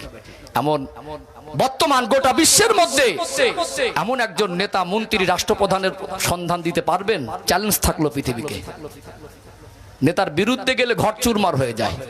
নেগেটিভ নেবেন না, রাজনীতির মঞ্চ না, কাউকে আক্রমণ নয়, কারোর পক্ষে আর বিপক্ষে নয়। আমার 2009 সাল থেকে ব্যাকগ্রাউন্ড দেখে নেবেন। আমি রাজনীতির বক্তব্য স্টেজে করি না, সেখানে আমার কেউ খারাপ বলুক আর ভালো বলুক, আমি জাস্ট বোঝাতে চাইছি। শুধুমাত্র ক্ষতি করা তো দূরের কথা, গালি দেওয়া তো দূরের কথা, তার নামে ছোট বড় বলা তো দূরের কথা, শুধু তার বিরুদ্ধে চারণ করলে ঘর উড়ে যায়। কথা মনে বুঝতে পারছেন না? আজকে ধৈর্য একটা আলাদা জিনিস। পৃথিবীর মানুষকে আল্লাহ শিক্ষা দিলেন, আমার হাবিবকে তোমরা অনুসরণ করো। কি করো? অনুসরণ। মানুষের জীবনের এই দাম্পত্য জীবন একটা পার্ট, বেশ কয়েকটা গুরুত্বপূর্ণ পার্ট তুলে ধরি আমাদের জীবনের অংশগুলো কাটা কাটা করে, যার কারণে আমাদের জীবনের ধৈর্য কতটা কমে গেছে না বেশি আছে, যার কারণে আমাদের যে ক্ষতিগুলো হচ্ছে সেগুলো একটু পর্যালোচনা দরকার আছে না নেই? প্রথম পয়েন্টে আলোচনা করি দাম্পত্য জীবন। কি জীবন? দাম্পত্য জীবন, সাংসারিক জীবন, স্বামী স্ত্রীর সম্পর্কের জীবন। এই দাম্পত্য জীবনটা মানুষের জীবনে একটা বড় পার্ট না ছোট পার্ট? দীর্ঘ পার্ট না? কি পার্ট? যদি গড় আয়ুষ হিসাব করেন ইসলামের দৃষ্টিকোণ থেকে তো আল্লাহ ডাক আসলেই চলে যেতে হবে। 2 দিন কা মেহমান খানা, আজ আছি তো কাল নেই। আমি যেখানে এখানে এসেছি সবাই জানেন টাইম শেষ হলে যাওয়ার জন্য ব্যস্ত হবে। কি আমার টাইম শেষ হলে হয়তো দুটো খাবার খেলাম আর না হয়তো চলে গেলাম। ঠিক আমরা আমাদের অবস্থান থেকে ঠিক দুনিয়াতে এরকম অস্থায়ীভাবেই আছে। আল্লাহর ডাক আসলে কারোর ক্ষমতা নেই, কোনো শক্তি পৃথিবীতে নেই যে আল্লাহর ডাককে ফিরিয়ে দেবে। সম্মানিত ভাইরা, এই জীবনের যদি গড় আয়ু হিসাব করেন তারপরে দেখবেন দাম্পত্য জীবন একটা লম্বা জীবন। দাম্পত্য জীবন একটা অধিকাংশ প্রায় 3 ভাগের 2 ভাগ জীবনটা দাম্পত্য জীবনে কাটে। কাটে না? যদি 22 বছর বয়সে বিবাহ করেন তা আল্লাহ যদি 62 বছর বয়স দেন তো বা 60 বছরও যদি গড় পান 65 বছর, সেটা তো 3 22 66 হয়ে যায়। যায় না? এই দাম্পত্য জীবনে কি আমাদের শান্তি আছে? একটু হাহু দেন না। বাইরে কুটুম বাড়ি যাই ভালো জামা কাপড় পরে, ভালো গাড়ি দিয়ে, ভালো সাজসজ্জা করে, কিন্তু ঘরের ভিতরে কি শান্তি আছে? নেই। যত অশান্তি, যত ডিভোর্স, যত আজকে দুনিয়ার জীবনে পেরেশানি, এই দাম্পত্য জীবনের ভিতরে উভয়ের মধ্যে ধৈর্য কমের কারণ। বাস্তবতা মেলান, পাট পাট করে তুলে ধরি, পরিষ্কার হয়ে যাবে। পুরুষ মানুষকে আল্লাহ এমন ভাবে সৃষ্টি করেছেন, পুরুষ মানুষ খুশি মনে সংসারের বোঝাটা ঘাড়ে উঠিয়ে নেয়। খুশি মনে। কি মনে? খুশি মনে। দেখবেন নিজের কাপড়টা যদি পুরনো হয়ে যায় না, ওটা কেনার আগে পরিবারকে সুখী দেখতে চায়। নিজে একবেলা না খেয়ে থাকলে পরিবারের মুখে হাত তুলে দিতে চায়। একটা মানুষ 4 ঘন্টা 5 ঘন্টা 6 ঘন্টা, কেউ মাটি কোপানো কাজ করে, কেউ রাজমিস্ত্রির জোগাড়ে কাজ করে, কেউ রাত জেগে নাইটের কাজ করে, কেউ জাল টানা পুকুরে ঠান্ডায় বর্ষায় কাজ করে না? কষ্ট বেশি না কম? কষ্ট বেশি। যে মানুষটা এত পরিশ্রম করেছে, বাড়িতে এসেছে গেঞ্জি নিংড়ালে টপ টপ করে ঘাম বের হবে, ওই কষ্টের টাকা এনে আব্বাকে একটু ঔষধ কিনে দিয়ে 1 কিলো গোশত এনে ছোট ছোট বাচ্চাদের মুখে হাসি দেখে বিবির একটা আবদার পূরণ করে ওই টাকাটা হাতে তুলে দিয়ে তাদের ওই হাসি মুখটা দেখলে মনে হয় তখনও গায়ের ঘাম জোড়ায়নি, কিন্তু কষ্টটা যেন নিবারণ হয়ে গেছে। হয় না? একটা পুরুষ মানুষের ঘাড়ে সংসারের বোঝা, দেশে কাজ না হলে বিদেশ পর্যন্ত চলে যায়। যায় না? একটু বিবি বাচ্চাকে নিয়ে পরিবারকে নিয়ে ভালো থাকবো খুশি মনে। কিন্তু এই মানুষটা কখনো সংসার চালাতে গিয়ে দেনা হয়? হয় না? কখনো শরীর অসুস্থ, কথা দেওয়া আছে কাজে গিয়ে জয়েন করতে হয়, কখনো পরিশ্রম করেও যার কাছে কাজ দিয়েছে তার মন ওঠে না, কখনো 2 পয়সা বেশি কামানোর জন্য ওভার টাইম কাজ করতে হয়। তাহলে মানুষ তো কখনো ক্লান্তি, কখনো মেজাজ একটু গরম, কখনো মানসিক চাপ, কখনো ঋণের দেনার বোঝার চাপ, একটা মানুষের মেজাজ হয়তো গরম হয়ে থাকে। তারপরেও এখানে ধৈর্য দরকার। কি দরকার? আল্লাহর নবীর আদর্শ, তিনি বাড়িতে যখন ফিরতেন কোন রকম ভাবে তানাকে যদি কোনো কষ্টদায়ক সফর থেকেও ফিরতেন, বাড়িতে ফিরে সেই রাগ টেনশন স্ত্রীদের উপরে প্রয়োগ করতেন না। এটা ইসলামের শিক্ষা নয়। এই যে ধৈর্য দরকার, এই মুহূর্তে স্বামী কষ্ট করে বাড়ি এসে হয়তো বা স্ত্রীর কোনো কাজে বা কথায় একটু অমিল হয়ে গেল, আল্লাহর নবী সাল্লাল্লাহু আলাইহি সাল্লাম বিদায় হজের ভাষণে বলছিলেন, সাহাবাদেরকে বলেছিলেন, সাহাবীরা আমি রাসূলুল্লাহ জানিয়ে দিলাম স্ত্রীদের ক্ষেত্রে তোমরা সতর্ক থেকো। স্বামীর যদি স্ত্রীর উপরে হক থাকে, স্ত্রীরও কিন্তু স্বামীর উপরে হক আছে। আমি রাসূলুল্লাহ জানিয়ে দিলাম স্ত্রীদের চাকরানি, বাড়ির কাজ করনেওয়ালি মনে করা যাবে না। স্ত্রীর মর্যাদা দিতে হবে, সম্মান দিতে হবে, ভালোবাসা দিতে হবে। নবী শিক্ষা দিলেন স্ত্রীদেরকে নিয়ে এক বালিশে ঘুমানো, এক পাত্রে খাওয়া খাওয়া, এটা হলো ইসলামের আদর্শ। আল্লাহর নবী তার নুরানি হাত দিয়ে স্ত্রীদের মুখে খাবার উঠিয়ে দিতেন, ভালোবাসা দিয়ে। অভাবের জীবনে একবেলা না খেয়ে 3 দিনের অধিক বাড়িতে রান্না না হয় শান্তির জীবন বাস্তবায়ন করে পৃথিবীর মানুষকে মেসেজ দিলেন, গোটা বিশ্বকে। দাম্পত্য জীবনে অ্যাডজাস্টিং দরকার, দাম্পত্য জীবন উভয়ের মধ্যে সবর দরকার, দাম্পত্য জীবনে একে অপরের প্রতি ভালোবাসা দরকার। কিন্তু আমরা গরম হয়ে যায় সব 440 ভোল্টেজ। বাড়িতে এসে স্ত্রীর উপরে যত রাগ টেনশনটা প্রয়োগ করি, কিছু কিছু আমাদের ভাইদেরকে দেখা যায় গালাগালিটা একটু অতিরিক্ত বেশি দেয়। মা তুলে, বাপ তুলে, গোষ্ঠী তুলে, খানদান তুলে, বংশ তুলে, এ গালাগালি দেওয়া তো ইসলামের আদর্শ নয়। অবশ্যই এটা ভুল করছে, আমি গালাগালির পক্ষে কথা বলছি না, তারপরেও বলবো হয়তো বা স্বামী রেগে একটু গালাগালি দিয়েছে, তার মাথায় ঋণের বোঝা, তার মাথায় সাংসারিক চাপ, তার ক্লান্ত শরীর, বিভিন্ন রকম সামাজিক চাপে একটা মানুষ, পুরুষ মানুষের মাথায় চিন্তা বেশি না কম? চিন্তা বেশি। হয়তো বা স্বামী দুটো কথা বলেছে, বলাটাকে ন্যায় বলছি না, অন্যায় করেছে, একটু ভুল করেছে, কিন্তু স্ত্রী যদি সহ্য করতো, ঝগড়া বাধ্য, ঝগড়া হতো। আমাদের ঘরের বৌমারা, চাচিমারা তো কেউটে সাপের থেকে ভিজ বেশি। স্বামী গালাগালি দিল, একটা দিলে উল্টে তার বদলা যতক্ষণ না না ঠান্ডা হয় না। কিছু কিছু মা, চাচিমার, ভাবি আছে, মারাত্মক জিনিস, তর্ক এত বেশি করে মনে হবে মেশিন চলছে। বুঝতে পারছেন না? এত বেশি তর্ক করে স্বামীদের মুখে মুখে। দেখবেন যত সুন্দরী চেহারা হোক, যত টাকা পয়সা গাড়ি বাড়ি থাকুক, দাম্পত্য জীবনে যে সমস্ত মায়েরা স্বামীদের সঙ্গে মুখে মুখে তর্ক করে, বাস্তবে দেখুন তাদের সংসারে কিন্তু শান্তি নেই। আছে? স্ত্রীকে স্বামী দুটো কথা বললে, অন্যায় বললে অন্যায়, তারপরে স্বামীকে ধৈর্য ধারণ করা দরকার ছিল। হয়তো বা ধৈর্য হয়ে বলেছে, অন্তত স্ত্রী হিসাবে যদি ধৈর্য ধারণ করতো, ঝগড়া হতো? ঝগড়া হতো? আল্লাহর নবী 63 বছরের জীবনে কোনোদিন কোন স্ত্রীকে একটা অশ্লীল বাক্য ব্যবহার করেনি। স্ত্রীদের মারার প্রয়োজনও হয়নি। যদি কোনোদিন ভুল বোঝাবুঝি হয়, যদি কোনোদিন মনোমালিন্য হয়, সেটা স্বামী স্ত্রীর ব্যাপার, চার দেওয়ালের মধ্যে থাকবে। আমাদের 4 গ্রাম পার হয়ে যায়। ধৈর্য কম বলে না বেশি বলে? ধৈর্য কম বলে না বেশি বলে? ধৈর্য কম। গালাগালি তো গালাগালি, এও বন্ধ করবে না আর ও তর্ক বন্ধ করবে না। একটা সময় সংসারটা একেবারে আগুন হয়ে আছে, কারুর কথার ওখানে চলে না, যে যার মতো চলে। একটা বললে একটা বলে, একটা গালি দিলে একটা গালি দেয়, এখন আবার মারের বদলে মার। ভালো করে খেয়াল করবেন, প্রথম ছিল ভুল বোঝাবুঝি, ধৈর্য কম, দুজনের ভিতরে চলে গেল গালাগালি, তারপরে ঝগড়া। যখন পুরুষ মানুষ রেগে 2-4 গা কষিয়ে দিয়েছে, দেখছে সংসার তো হবার জায়গা নেই, সারা জীবন কি মা বাপ তুলে গালাগালি দেবে আর একটু কথা বললেই মার খেতে হবে? সংসারের দরকার নেই, আজ যেতে হয়তো দুটো মেরেই যায়। যখন স্বামী উল্টো পাল্টা মারছে, 2-4 গা ওর মতো কষিয়ে দিয়েছে, রাগ করে দুটো নিষ্পাপ ছোট ছোট বাচ্চাকে নিয়ে বাপের বাড়ি। বাপের বাড়ির যে অবস্থা, আব্বা অসুস্থ, ঔষধ কেনার পয়সা পায় না, এই দুটো বাচ্চাকে নিয়ে একটা মেয়ে যদি সেই বাপের ঘরে ওঠে, এই বাপ কি মেয়েটাকে আর নাতিপুতি দুটোকে মানুষ করতে পারবে? পারবে না। এখন দুজনের মধ্যে এ বলছে সংসার করবো না, ও বলছে মানুষ না, রে বলছে মানুষ না। কি হলো? পাশ থেকে কেউ যুক্তি দিলেই দেখ তোর আব্বার তো অবস্থা ভালো না, কেস করে দে, খোরপোশের মামলাটা তো পাবি। 4 বছর মামলা চললো, একটা সময় গিয়ে ডিভোর্স হয়ে গেল। কিসের কারণে? ধৈর্য কম বলে না বেশি বলে? কম বলে না বেশি বলে? আজকে এই যে ডিভোর্স, তালাক হচ্ছে, ভাবতে পারেন আজকে আমাদের সমাজে যদি সেইভাবে খতিয়ে দেখেন, বহু স্বামী স্ত্রীর মধ্যে এমন পরিস্থিতি কঠিন হয়ে আছে, স্ত্রীকে তালাক দেওয়ার পরেও সমাজের মানুষের কাছে বলে না যে তালাক দিয়েছি। ঠিক বলছি না ভুল বলছি? স্ত্রী তালাক হয়ে আছে, রাগে 3 তালাকের জায়গায় 30 তালাক দিয়েছে, তারপরে সমাজে বলেন, যখন জেনে যায় তখন একটু গরম হয়ে গিয়ে সেটা বাস্ট হয়, অনেকে তালাক দিয়েও সংসার করছে। কথা কি ঠিক বলছি না ভুল বলছি? একবার হিসাব মেলান তো কি হলো? শুধু ধৈর্য কমের কারণে, সবর কমের কারণে একটা পরিবারে দুটো ফুটফুটে বাচ্চা, একটা সাজানো গোছানো সংসার, সেই বাড়িতে স্বামী স্ত্রীর দিন আনা দিন খাওয়া হলো, সংসারে শান্তি পাওয়া সম্ভব ছিল। এই ধৈর্য কমের কারণে প্রথমে ভুল বোঝাবুঝি, তারপরে হলো ঝগড়া, তারপরে মারামারি, তারপরে বাপের বাড়ি, তারপরে ছাড়াছাড়ি। ফলাফল কি হলো?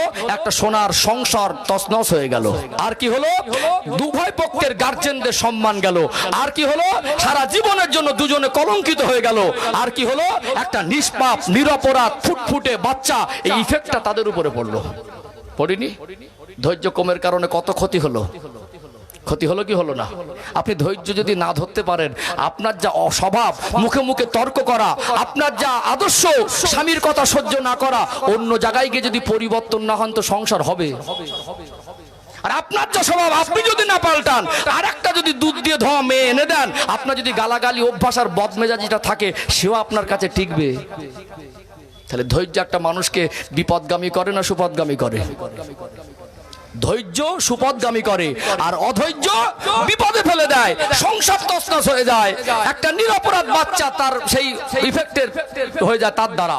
আজকে বলুন, একটা মা যদি চলে গিয়ে অন্য জায়গায় বিবাহ করে, বয়স কম, অন্য জায়গায় স্বামী তার ছেলেগুলোকে যদি মেনেও নেয়, নিজের সন্তান আর অন্য সন্তানকে সেই চোখে দেখতে পারবে? অনেকে নানার বাড়ি রেখে দিয়েছে, মা অন্য জায়গায় বিয়ে হয়েছে। বলুন তো, নিজের বাপ মার যৌথ আদরে মায়াতে গাড়ে যেভাবে মানুষ হতো, নানার বাড়ি থেকে সেই মানুষ হতে পারবে? পারবে না। আর যদি বিবাহ করেন, কোনোদিন যদি একটু ভুল বোঝাবুঝি হয়, ছেলেটাকে ওর স্ত্রী বলবে সংসারটা কেন হয়নি বুঝতে তো পাচ্ছি। আর যদি মেয়েটাও কোথাও সংসার করে, ও মুখের উপরে বলে দেবে যে প্রথম স্বামীর ঘরটা কেন হয়নি সেটা তো বুঝতে পাচ্ছি। এই কলঙ্কর দাগ সারা জীবন ওঠে না। এই জন্য আমি বলবো, যাদের দাম্পত্য জীবন অশান্তি, উভয় যদি আমরা ধৈর্য বা সবরের সবক নিতে পারি, ধৈর্য ধারণ করতে পারি, ইনশাআল্লাহ আমাদের কুড়ে ঘরেও শান্তি সম্ভব হবে ইনশাআল্লাহ। কথা ঠিক বলছি না ভুল বলছি? কি মনে হয়, ধৈর্য দরকার আছে না নেই? আল্লাহ এই জন্য বলছেন, ইন্নাল্লাহা মা'আস সাবিরিন, নিশ্চয়ই আমি আল্লাহ সবরকারীদের সঙ্গে থাকি। জোরে বলুন। দাম্পত্য জীবন গেল না? চলুন পাট করে বেশ আর কয়েকটা পর্ব তুলে ধরি। বিষয় কি বুঝে আসছে? কথাগুলো বুঝে আসছে? চলুন আর একটু, যত আগে বাড়বো তত আলোচনা আরো পরিষ্কার হবে ইনশাআল্লাহ। ও ভাইজানেরা, সোনার মানিক যুবকেরা, আব্বারা মায়েরা, যেহেতু আলোচনার আজকে বিষয়বস্তু হলো ধৈর্য অথবা সবর, আল্লাহ পাক কোরআনুল কারিমে 29 নম্বর পারার শুরুতে একটি সূরা দিলেন। সূরার নাম হলো সূরাতুল মুলক। এটা কোরআনুল কারিমের 114টি সূরার ভিতরে 67 নম্বর সূরা। সূরাতুল মুলকের 2 নম্বর আয়াতে আল্লাহ পাক বলেন, আল্লাযী খলাকাল মাউতা ওয়াল হায়াতা লিয়াবলুয়াকুম আইয়ুকুম আহসানু আমালা। আমি আল্লাহ হায়াত আর মউতকে এই জন্য সৃষ্টি করেছি, যাতে বান্দা বান্দিকে পরীক্ষা করতে পারি যে কতটুকু নেক আমল করে আসে। দুনিয়াতে আল্লাহ দয়াময় আমাদেরকে পরীক্ষা করার জন্য পাঠিয়েছেন।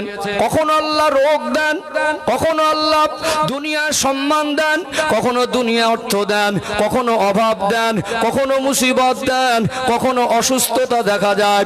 দুনিয়াতে আমরা যে যে হালাতে আছি না কেন, যে যার জায়গা থেকে হলো পরীক্ষার্থী। বলুন তো, এমনও বহু মানুষ আছে আল্লাহকে আল্লাহ বলে ডাকে না, আল্লাহকে স্বীকার করে না রব বলে, তারপরেও দুনিয়াতে তারা সুখ শান্তিতে আছে না নেই? এমনও মানুষ আছে দুনিয়ায় দাপট দেখিয়ে হারাম কাজ করে, জুলুম করে, তারপরেও তাদের সুখ শান্তি আছে। আবারও কিছু মানুষকে দেখবেন, একটা মানুষ 5 ওয়াক্ত নামাজ পড়ে, ধার্মিক মানুষ, খোদাভীরু মানুষ, দিনের পথে প্রতিষ্ঠিত, তারপরেও দেখা যায় লোকটার পদে পদে বিপদ আল্লাহ দেন পরীক্ষা স্বরূপ, সুখ আল্লাহ দেন পরীক্ষা স্বরূপ। একটা মানুষের যদি আল্লাহ রোগ দেন, এটা তার জন্য পরীক্ষা।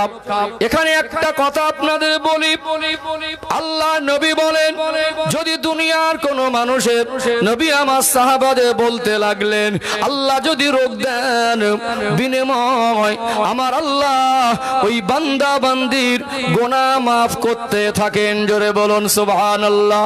আল্লাহ নবী বলতে লাগলেন, ও বাবা সাহাবীরা, তোমাদের পায়ে যদি সামান্য একটা কাঁটাও ফোটে, ওই কাঁটা ফোটার বিনিময়ে যতটুকু সামান্য ব্যথা অনুভব করো, ওই সামান্য ব্যথা অনুভব করার বিনিময়ে আমার আল্লাহ গুনাহ মাফ করতে থাকেন। কিন্তু রোগ যদি আল্লাহ দেন, অবশ্যই চিকিৎসা করতে হবে, ডাক্তারের কাছে যেতে হবে, কিন্তু মনে রাখতে হবে সুস্থ করার মালিক হলেন আল্লাহ। সুস্থ করার মালিক কে? সবাই মিলে বলেন কে? সুস্থ চাইতে হবে কার কাছে? রোগ হয়েছে, আল্লাহ তাকে পরীক্ষা নিচ্ছেন, আল্লাহ তাকে গুনাহ মাফের অপশন দিয়েছেন, আল্লাহ তাকে গুনাহ মাফ করার জন্য আল্লাহ তাকে রোগ দিলেন। এই রোগকে কেন্দ্র করে সমাজের এক শ্রেণীর মানুষ মাতব্বারি করে উল্টো পাল্টা কথা বলে। একটা মানুষ যদি হঠাৎ কোনো কঠিন বা জটিল রোগে পড়ে যায়, প্রত্যেকটা মানুষ সবার কাছে প্রিয় হতে পারে না। হয়তো বা লোকটা কোনোদিন ন্যায় কথা কথা হক কথা বলার কারণে অনেকে সহ্য হতো না। ওই মানুষটা হয়তো বা বিচার করতে গিয়ে ন্যায় বিচার করেছিল, তার পক্ষে রায়টা যায়নি। এখন এই লোকটা যেই বিপদে পড়েছে, রোগে আক্রান্ত হয়ে গেছে, এখানে চায়ের দোকানে বসে ফতোয়া দেয়, দেখেছিস আল্লাহর নাকি বিচার নেই, মালটা এবারে জব্দ হয়েছে। বলে না, বলে না? একটা মানুষকে আল্লাহ রোগ দিলেন, পাশ থেকে একজন মন্তব্য করছে আল্লাহর নাকি বিচার নেই। এটা একটা দিক, সামাজিক যে বাস্তবতাগুলো তুলে ধরছি। দুনিয়ায় কোন মানুষকে আল্লাহ যদি রোগ দেন, ওই রোগ দেওয়ার পরে অসুস্থ হয়ে গেলে দুনিয়ার অন্য কোন মানুষ ওটা যে আল্লাহর বিচার, ওটা যে আল্লাহ সাজা দিচ্ছেন, এই কথা বলার অধিকার ইসলাম কাউকে দেয় নাই। চলুন দৃষ্টান্ত তুলে ধরে। আল্লাহ দয়াময় আমার আপনার নবী, দয়ার নবী, মায়া নবীকে যদি না বানাতেন, কুল কায়নাত বানাতেন না। আল্লাহ সৃষ্টি জগতের মধ্যে আমার আল্লাহ আমার রসুলকে সব থেকে বেশি ভালোবাসেন। আমার নবী আল্লাহর কাছে সব থেকে পিয়ারা। আল্লাহ তানাকে সৃষ্টি জগতের মধ্যে শ্রেষ্ঠ সম্মানিত করেছেন। আমরা সাধারণ মানুষ, আল্লাহ সাধারণ মানুষদের জন্য নবীদেরকে পাঠিয়েছেন। সাধারণ মানুষ আর নবীরা এক পাল্লায় তুলে দেওয়া যাবে না। সাধারণ মানুষের জীবনে গোনা আছে, কুল্লু নবিয়্যিন মাসুম, কিন্তু নবীদের জীবনে গোনা নাই। প্রত্যেকটা নবী হলো গোনা থেকে পবিত্র। আল্লাহ দয়াময় আমার রাসূলের শানে বলেন, কদ গফারাল্লাহু মা তাকদ্দামা মিন যামবিকা ওয়া মা তাআখার। আমার হাবিব আমি আল্লাহ আপনাকে নিষ্পাপ বেগুনাহ করেছি। আল্লাহ নবী আল্লাহ সব থেকে প্রিয় হওয়ার পরেও নবী আমার ইন্তেকালের আগে এতটা অসুস্থ হয়ে গেলেন, 13 দিন পর্যন্ত জ্বরে আক্রান্ত ছিলেন। তানা জীবনের শেষ কয়েকটা অক্ত কেতাবের বর্ণনা এসেছে, সিরাতের কেতাব এসেছে, আল্লাহ নবী হুজুর আমার 13 দিন 14 দিন মতো অসুস্থ ছিলেন। 17 ওয়াক্তের নামাজে ইমামতি করতে যেতে পারেন না, হেঁটে হেঁটে গিয়ে ইমামতি করবেন, শরীরে এতটুকু শক্তি ছিল না। আল্লাহ জাগাকে সৃষ্টির মধ্যে শ্রেষ্ঠ করেছেন। আল্লাহ জানাকে না বানালে কুল কায়নাত বানাতেন না। সেই নবী তো আমার ইন্তেকালের আগে অসুস্থ হয়েছিলেন না, হয় নাই? অসুস্থ হয় নাই? এখানে আল্লাহ যাকে সব থেকে বেশি ভালোবাসেন, তানার ইন্তেকালের আগেও আল্লাহর নবীকে আল্লাহ অসুস্থতা দিলেন। দুনিয়ার মানুষের মন্তব্য করা যাবে? যাবে মন্তব্য করা? বরং আপনার কাছে ওটা মনে হচ্ছে আল্লাহ কখনো রোগ দেন বান্দার জন্য রহমত স্বরূপ। কি স্বরূপ? কি স্বরূপ? রহমত স্বরূপ। আমি এই রহমতের ব্যাখ্যায় যাব, এতটুকু বলি। অনেক মানুষের অনেক দিন থেকে আল্লাহ রোগ বিমার দিয়ে রেখেছে, এখন ডক্টর দেখি সারছে না বলে শিরকের পথ বেছে নিয়েছে। কিসের পথ? কিসের পথ? রোগ সারে না, ঘুটিয়া শরীফে গাজী বাবার মাজারে চলে গেল। হারোয়ায় পীর গোরাচাঁদ ওরফে আব্বাস উদ্দিন গাজী রহমাতুল্লাহর মাজারে চলে গেল, গিয়ে একটা মানত করছে, রোগটা যদি সেরে যায় তো মাজারে একটা খাসি ছাগল দেবো। আছে না নেই? আছে না নেই?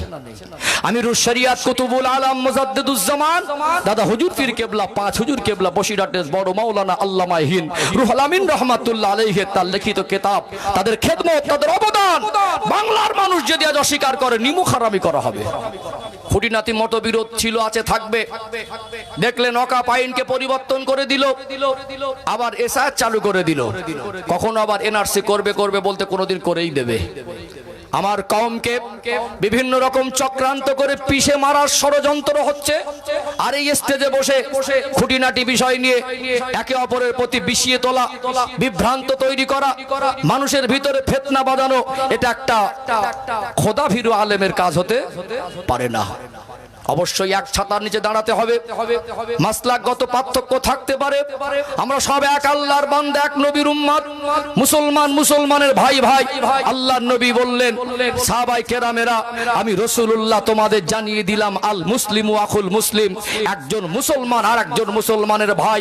নবী আমার বর্ণনা দিচ্ছেন তোমরা কেমন ভাই ভাই। একটা উদাহরণ আল্লাহর নবী দিলেন যে মুসলমান মুসলমানের জন্য আয়না স্বরূপ 10 টাকা দিয়ে মার্কেট থেকে একটা ছোট্ট আয়না কিনে আনবেন, কানতে কানতে আয়নার সামনে দাঁড়াবেন, নিজের ছবি আয়নার ভিতরে যেটা দেখা যাবে, এই কান্নার আয়নার ভিতরে ছবির কান্নার মধ্যে পার্থক্য করার ক্ষমতা কারোর আছে? মোবাইলের সফটওয়্যার দিয়ে, আজকের আর্টিফিশিয়াল ইন্টেলিজেন্স এআই দিয়ে ছবিকে এডিট করে কাস্টমাইজ করে চেহারার পরিবর্তন করা যেতে পারে। আয়নার সামনে দাঁড়িয়ে আপনার ছবিটা কিন্তু আয়নায় ভাসবে।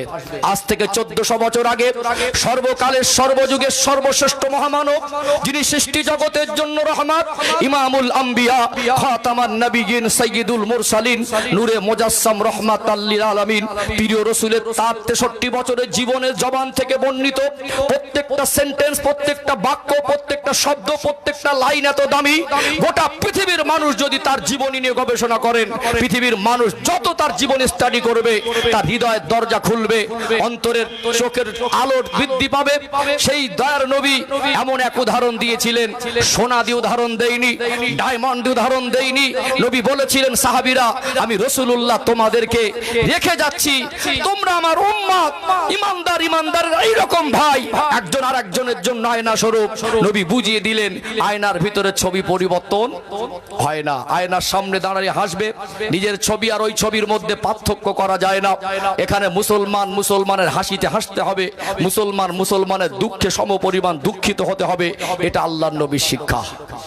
কাউকে অট্টহাসি করা নয়, কাউকে অপমান করা নয়, কাউকে আক্রমণ করা নয়। আল্লাহর নবী বিদায় হজের ভাষণ দিচ্ছিলেন। নবী আমার এই নূরানি পূর্ণিমার চাঁদের মতো চমকানো চেহারা নিয়ে জাবালে রহমত পাহাড়ের পাদদেশে বক্তব্য দিচ্ছিলেন।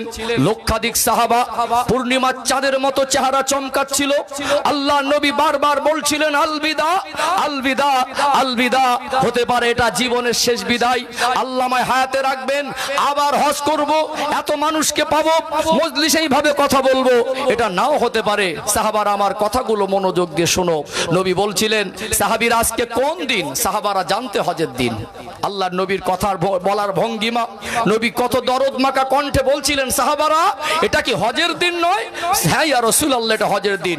নবী আবার ঘুরিয়ে বলছেন, সাহাবীরা এটা কোন মাস বলেন তো, এটা কি হজের মাস নয়? সাহাবারা বললেন, হ্যাঁ ইয়া রাসূলুল্লাহ, এটা হজের মাস। নবী বলছেন, আমি ঘোষণা দিচ্ছি, হজের দিন যেমন মহান, হজের মাস যেমন মহিমাপূর্ণ, আল্লাহর কাবা যেমন পবিত্র, প্রত্যেকটা মুসলমানের সম্মান, সম্পদ আর রক্ত ওই রকম পবিত্র। কেউ যদি ইহরাম পরা অবস্থায় আল্লাহর কাবা ঘরের সামনে দাঁড়িয়ে মাথা কাবায় তওয়াফ করতে করতে অশ্লীল ভাষায় গালি দেয়, জেনার মতো গোনা করে, যেমন চরম গোনা, কথার দ্বারা, অঙ্গভঙ্গির দ্বারা, কর্ম দ্বারা কোন মুসলমানের সম্মান, সম্পদ আর রক্ত খনন করা, ওর থেকে চরম পর্যায়ের গোনা। আমাদের সেই সম্পর্ক কোথায় আজকে? একজন আর একজনকে দেখে ঝাড়ি বাড়ি, একজন আর একজনের শত্রুতা করি, মারে এক মুসলমান আর মরে মুসলমান, গর্ত খোঁড়ে মুসলমান, গর্তে পড়ে মুসলমান, কেস দেয় মুসলমান আর কেস খায় মুসলমান। দুঃখজনক সম্মানিত ভাইরা, কবে বুঝবো? না বুঝলে দুনিয়াও জ্বলতে হবে, কবরেও জ্বলতে হবে। এখন থেকে যদি সাবধান না হই, আমাদের পরের প্রজন্ম আমাদের কিন্তু ক্ষমা করবে না। আল্লাহ আমাদের সঠিক বুঝদান করেন, বলেন আল্লাহুম্মা আমিন। আমাদের মনুষ্যত্ব কোথায়? আমাদের হৃদয়টা কতটা অসুস্থ হয়ে গেছে, আমাদের মনটা কতটা পাথর হয়ে গেছে, আমরা কতটা হিংস্র হয়ে গেছি। একটা মানুষের আমার ভালো না লাগতে পারে, কিন্তু তাকে মুসলমান হিসাবে তার সঙ্গে শত্রুতা জড়ানো উচিত নয়। একটা মানুষ যখন বিছানা সজ্জা হয়ে আছে, আর একটা মানুষ, ওই মানুষটা অসুস্থ হলে ইসলামের শিক্ষা হলো তাকে দেখতে যাওয়া, এটা মুসলমানের হক, তার জন্য দোয়া করা, তার পাশে গিয়ে সান্ত্বনা দেওয়া, এটা উচিত ছিল। চার দোকানে ফতোয়াবাজি করি কি জানেন? আল্লাহর নাকি বিচার নেই বলা যাবে? হট করে পড়লো আর মরলো, তওবা নসিব হয়েছে কিনা, ওযু আছে কিনা, ওয়াক্তের নামাজটা আগে রক্ত পড়েছে কিনা, এইটুকু তো বলার গ্যারান্টি নেই। একটা মানুষ মনে করুন 1 মাস 2 মাস বিছানা সজ্জা হসপিটাল থেকে ফেরত দিয়েছে, ওই মানুষটাকে আল্লাহ একটু কান্নাকাটির সুযোগ দেয়, সুযোগ দেয় না? মনে করে প্রত্যেকটা মুহূর্ত মৌতের জন্য অপেক্ষায় থাকে। আল্লাহ জীবনে অনেক পাপ করেছি, আল্লাহ জীবনে অনেক কষ্ট পেয়েছি। বলুন, একটা অসুস্থ মানুষকে দেখলে কঠোর মনটা নরম হয় না? নরম হয় না? যত বড় পাষাণ হৃদয়ের মানুষ হোক, একটা অতিরিক্ত অসুস্থ মানুষের পাশে গেলে তার হৃদয়ের ভিতরে একটা পরিবর্তন হবেই হবে, হবে না? একটু একটুখানির জন্য মনটা অন্যরকম সঙ্গে সঙ্গে হয়ে যায়, অ্যাকশনটা হয়। আর একটা মানুষ যদি অসুস্থ মানুষকে দেখে তার মন এতটা নরম হয়, আল্লাহ বলে বান্দা আমি আল্লাহ তোকে পবিত্র করে আমার কাছে ডাকবো বলে তোকে একটু অসুস্থ দিয়েছি, তুই যে অসুস্থ হয়ে বিছানা সজ্জা হয়ে আমাকে ডাকবি, আল্লাহ আমায় মাফ করে দেন, আল্লাহ আমায় ক্ষমা করে দেন, আল্লাহ আমাকে ক্ষমা করে কাছে ডাকেন। কতবার তওবা পড়ে, কতবার আল্লাহর কাছে মাফি চায়, আল্লাহর ওই 2 ফোঁটা চোখের পানি অসুস্থ অবস্থায় কবুল করে নিষ্পাপ করে নেয়। জোরে বলুন, আল্লাহ তাকে সুযোগ দিচ্ছেন ক্ষমা চাওয়ার। তারপরে দেখবেন বান্দার হক, যার সঙ্গে কথা হতো না, একটা সময় মনটা ভেঙে গেছে, ছেলেদের বলছে কোচি ওই তো চাচাটাকে ডাকতো, ডেকে বলছে ভাই আমি হয়তো চলার পথে বলার পথে তোকে কষ্ট দিচ্ছি, আমাকে মাফ করে দে। এই বান্দার হকটা মাফ করার সুযোগ আল্লাহ দেয় না? আল্লাহ তাকে কাছে ডাকার জন্য আল্লাহ তাকে অসুস্থ দিয়েছেন, তার গুনাহ মাফ করছেন, আর আমরা তার কাছে গিয়ে সান্ত্বনা দেওয়া, তাকে গিয়ে দোয়া করা, তাকে দেখতে যাওয়ার বিনিময়ে আমরা ফতোয়াবাজি করছি। কথা কি বুঝতে পারছেন? এটা একটা দিক। আর একটা দিক হলো এই রোগ বিমার আল্লাহ যখন দেয়, ধৈর্য সবর কমের কারণে এমন কথা কিছু মানুষ বলে ফেলে যে আল্লাহ দেখে দেখে রোগটা আমাকে দিল। এই রোগ পেয়ে পরীক্ষা উত্তীর্ণ হলে ক্ষমা হাসিল হয়ে যায়, ক্ষমার মতো সংবাদ পেয়ে যায়, জান্নাতের রাস্তা সহজ হয়, আল্লাহর রেজামন্দি হাসিল হয়। আর ধৈর্য যদি কম থাকে, সবর যদি কম থাকে, ধৈর্য হারা হয়ে এমন কথা বলে ঈমানটাও চলে যায়, এমন সিদ্ধান্ত নিয়ে নেয়, মুশরিক হয়ে যায়, আল্লাহর সঙ্গে শিরক হয়ে যায়। কোথাও কখনো কোনো মাজারে গিয়ে মান্নত করে দেয়, সেটা হারাম। কখনো কখনো এমন বহু মাজার আছে যেখানে গিয়ে সিজদা করে দেয়। কি করে দেয়? এই মাথা আল্লাহ ছাড়া কারোর কাছে সিজদা করা যাবে? ইন্না শিরকা লা যুলমুন আযীম। আল্লাহ বলছেন নিশ্চয়ই শিরকের গুনাহ সবথেকে বড় গুনাহ। সব গুনাহ মাফ করবেন বিনা তওবায়, শিরকের গুনাহ মাফ হবে না। আল্লাহ পাক আমার জাতিকে কমকে হেদায়েত দেন। ধৈর্য কম মা বোনরা অনেকে দেখা যায়, অবশ্যই আমরা ফুরফুরা শরীফের দাদা হুজুর পীর কেবলা রহমাতুল্লাহ আলাইহিকে ভালোবাসি, 5 হুজুরকে ভালোবাসি, হানাফি মাযহাবের মানুষ। আমরা কবর জিয়ারত করি, বাপ মার কবর জিয়ারত করব, আল্লাহর ওলিদের কবর জিয়ারত করব। আমরা কবরবাসীদের কাছে চাই না, কার কাছে চাই? আল্লাহর কাছে। তারপরে গোটা বাংলায়, গোটা ভারতে এমনও বহু মাজার আছে, মাজারের ভিতরে কাকে দাফন করা হয়েছিল তার কোনো ইতিহাস হিস্টোরি পাওয়া যায় না। সেখানে বহু মানুষ গিয়ে সেজদা করে বেঈমান হয়ে বাড়ি আসে। আমি বলবো রোগ হলে আল্লাহর কাছে শেফা চান, রোগ হলে চিকিৎসা করুন, রোগ হলে দোয়া নেন, রোগ হলে কোরআনের থেকে চিকিৎসা নিতে গিয়ে হাক্কানি আলেমদের কাছে ঝাড়ফুঁকও নিতে পারেন। মনে রাখবেন শিরকের পথ বেছে নেবেন না। যেহেতু আমার আলোচনার বিষয়বস্তু ছিল কি ধৈর্য সবর কম হলে একটা মানুষ আল্লাহ তাকে রোগ দিয়ে পরীক্ষা নেন, ঈমান হারা হয়ে যায়। আবার একটা মানুষকে দেখা যায় ওই মানুষটা শিরকও করে ফেলে। ধৈর্য দরকার আছে না নেই? আছে না? তাহলে আমাদের জীবনে অসুস্থতা থাকে, আমাদের জীবনে দাম্পত্য জীবনের সময় থাকে। এই দুটো জায়গা আমরা ধৈর্য ধারণ করব ইনশাআল্লাহ। চলুন আরেকটা পয়েন্ট বলি, ইনশাআল্লাহ। অসুবিধা হচ্ছে নাকি? আলোচনা মগজে ঢুকছে? বুঝতে পাচ্ছেন তো? চলুন আরেকটা পয়েন্ট নাই, কোরআন থেকে রেফারেন্স দেবো ইনশাআল্লাহ, আরেকটু পরিষ্কার হবে ইনশাআল্লাহ। ও ভাইজানেরা, সোনার মানিক যুবকেরা, আব্বারা মায়েরা, দুনিয়া জমিনে একটা মানুষ যখন বিবাহ বন্ধনে আবদ্ধ হয়, 1 বছর 2 বছর 3 বছর না যেতে যেতে ওই স্বামী স্ত্রীর দাম্পত্য জীবনে দুভাইয়ের মনের মধ্যে একটা আশা জাগে, আল্লাহ যেন এই পরিবারে একটা ফুটফুটে সন্তান দেন। সন্তানের আশা থাকে কি থাকে না? সন্তান প্রয়োজন আছে না নেই? সন্তানের কামনা প্রত্যেকের জীবনে আছে না নেই? এই সন্তানকে কেন্দ্র করে আমাদের ভিতরে ধৈর্য সবর কম বলে আমরা অনেকে অনেক ভুল পদক্ষেপ নিয়ে ফেলি। এই বিষয়ে একটু আলোকপাত করা দরকার আছে না নেই? দুনিয়াতে মনে করুন আল্লাহর পরীক্ষা, আল্লাহ কখনো কাউকে সন্তান দিচ্ছেন 4টে ছেলে, আল্লাহ কাউকে সন্তান দিচ্ছেন পরপর 4টে মেয়ে, আবার আল্লাহ কাউকে উভয় ছেলে মেয়ে মিলিয়ে দিচ্ছেন, আল্লাহ কাউকে নিঃসন্তান করে রেখেছেন। সবই কিন্তু আল্লাহর হাতে। বলুন তো সন্তান দেওয়ার মালিককে? আল্লাহ যাকে ইচ্ছা করবেন নিঃসন্তান করে রাখবেন, যাকে ইচ্ছা করবেন ছেলে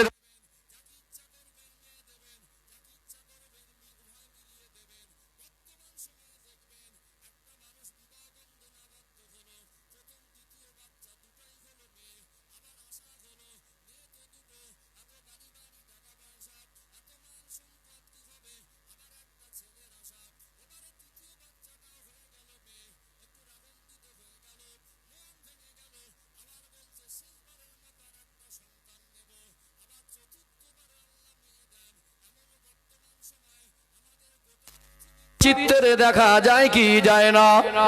দেখা যায় না? পরপর 3-4টে মেয়ে হয়েছে বলে আমাদের ধৈর্য কম। আল্লাহর পরীক্ষার জায়গায় আমরা ধৈর্য হারা হয়ে গিয়ে সপরিবারে ওই নিরপরাধ একটা মানুষের উপরে, সন্তানের মা অর্থাৎ ওই বউবার উপরে আমরা শারীরিক মানসিক টর্চার করতে দেখি। ঠিক বলছি না ভুল বলছি? মাথায় টুপি দিয়ে ঘুরলে কি হবে? বেই বাড়ি গিয়ে আতর মেখে ঘুরলে কি হবে? ওর আসল চরিত্র তো বৌমাই বলে দেবে। বুঝতে পারছেন না? বিন আমার মায়েরা স্বামীর সঙ্গে যে ভালো আচরণ করতে পারে না এমন নয়।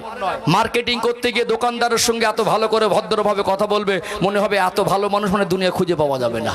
যে আচরণটা দোকানদারের সঙ্গে করে, যে আচরণটা বাজারে ঘাটে মার্কেটে কেনাকাটা করতে গিয়ে করে, যে আচরণটা টোটোওয়ালার অটোওয়ালার সঙ্গে করে, ওই আচরণ যদি আমার মা বোনেরা ওইভাবে সম্মান দিয়ে স্বামীর সঙ্গে কথা বলতো, সংসারের ঝগড়ার পার্সেন্টেজ 100 থেকে 90 ভাগে কমে আসতো, মানে 10 ভাগে নেমে আসতো।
যে বাচ্চাটা এসেছে আপনারই বাচ্চা, আপনার ঔরসজাত সন্তান, এই সন্তানের শুকরিয়া আদায় করা দরকার ছিল না?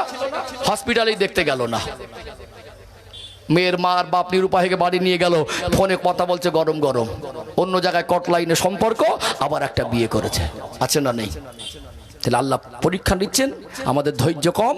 আমরা একটা নিরপরাধ, একটা নিষ্পাপ যে মানুষটার ওই অ্যাঙ্গেল থেকে কোনো দোষ দেওয়া যায় না। আপনি বলুন ইমানদার মুসলমান, এই যদি আমাদের ইমান হয়, আকীদা হয় যে আল্লাহর পক্ষ থেকেই ছেলে আর মেয়ে সন্তান আল্লাহ নির্ধারণ করে পাঠান, সেখানে একটা মায়ের উপরে কি করে অবিচার করা হয়, এটা ইমানি দৃষ্টিকোণ থেকে কোন ইমানদার করতে পারে?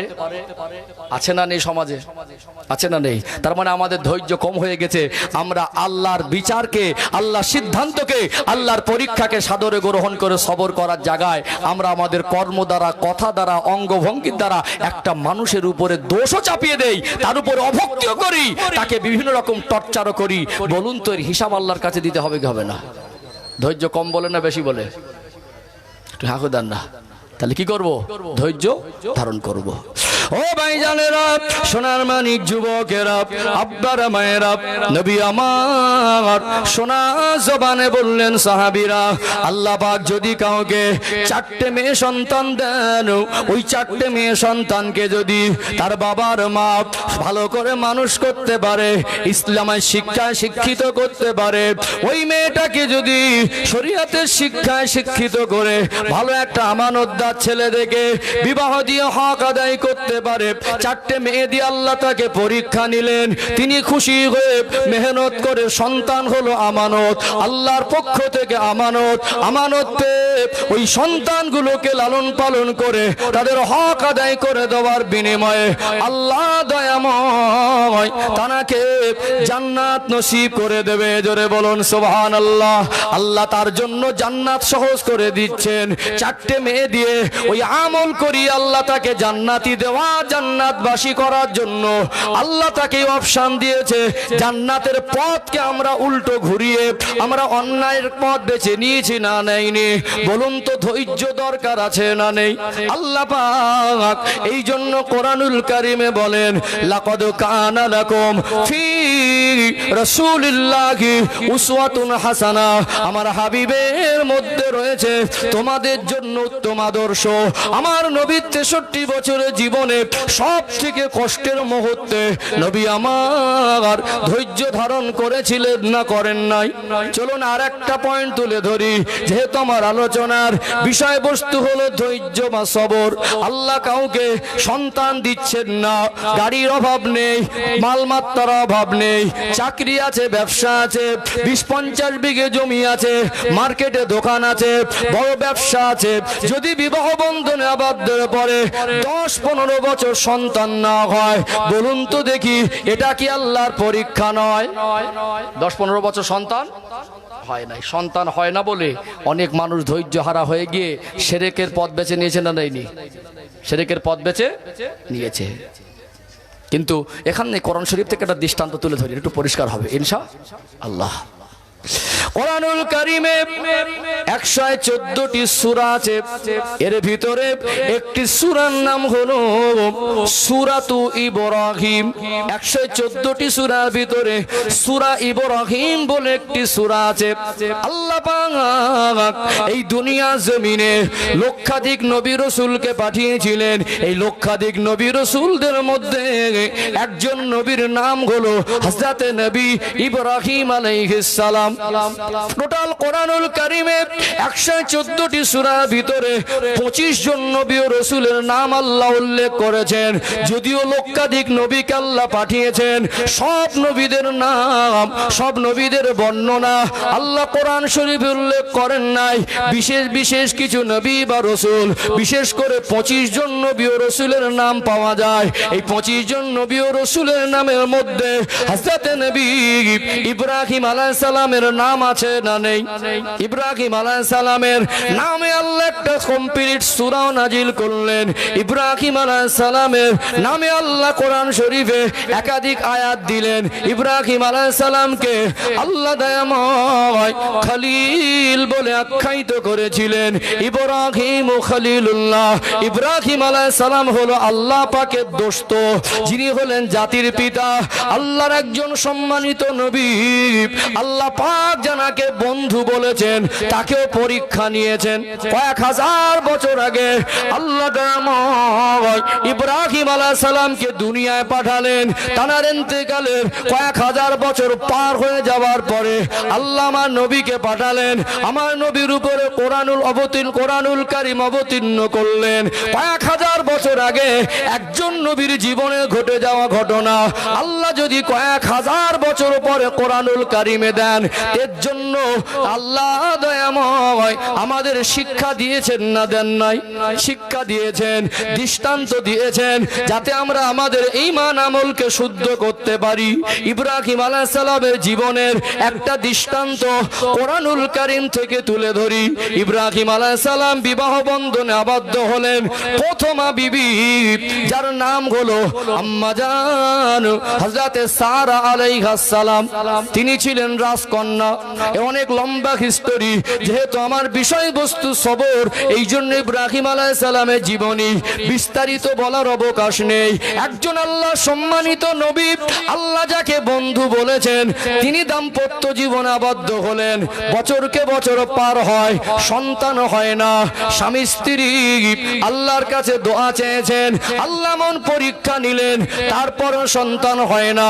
একটা সময় আম্মা জান হযরত সারা আলাইহাস সালাম তার স্বামীকে হযরত ইব্রাহিম আলাইহিস সালামকে পরামর্শ দিচ্ছেন, আল্লাহর খলিল, আল্লাহ পাকের সম্মানিত নবী, আমি আপনার স্ত্রী সারা, আপনি আল্লাহর প্রেরিত পয়গম্বর, আপনি আমায় বিবাহ করেছেন, কিন্তু আমাদের সংসারে সন্তান নাই। আমরা যদি একটা পরিবারে সন্তান পেতাম, নবী পরিবারে যদি আল্লাহ সন্তান দিতেন, কতই না ভালো হতো। বরং আমার মনে হয় হয় আপনি প্রয়োজনে আর একটা বিবাহ করুন, তারপরে আমি সারা আমার ইচ্ছা যদি আল্লাহ আমার গর্ভে সন্তান না দেন, দ্বিতীয় বিবাহ করলে ওই বিবির গর্ভে যেন আল্লাহ একটা সন্তান দেন।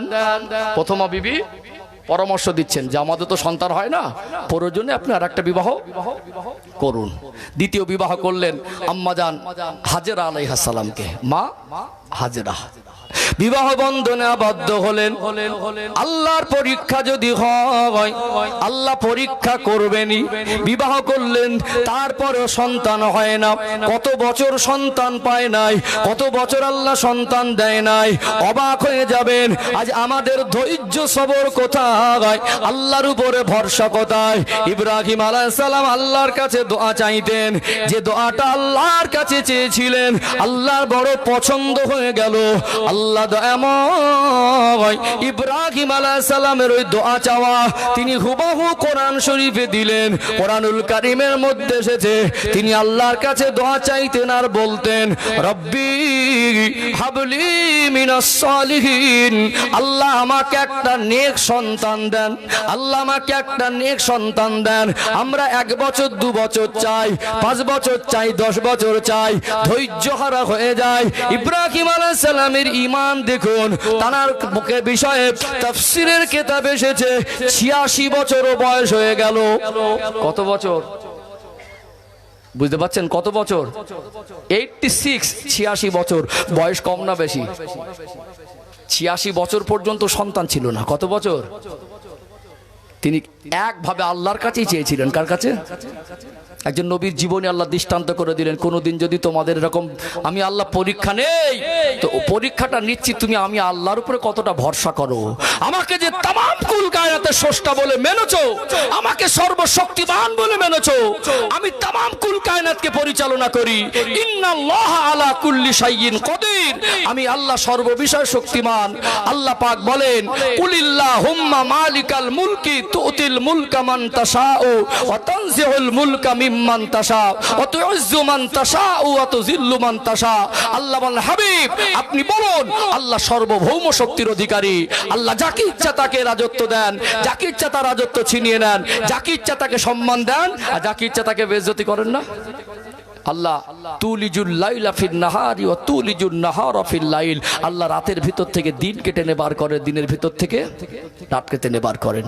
যার ইশারায় একটা গাছের পাতাও নড়ে না, একটা গর্তের ভিতরে ছোট্ট পিপিলিকা যার খাবারের রিজিকের দায়িত্ব আল্লাহ নিয়ে তার রিজিকের ব্যবস্থা করে দেন, একটা ছোট্ট পিপিলিকা গর্তের মধ্যে কি করেন সেটাও আমার আল্লাহ অবগত আছেন।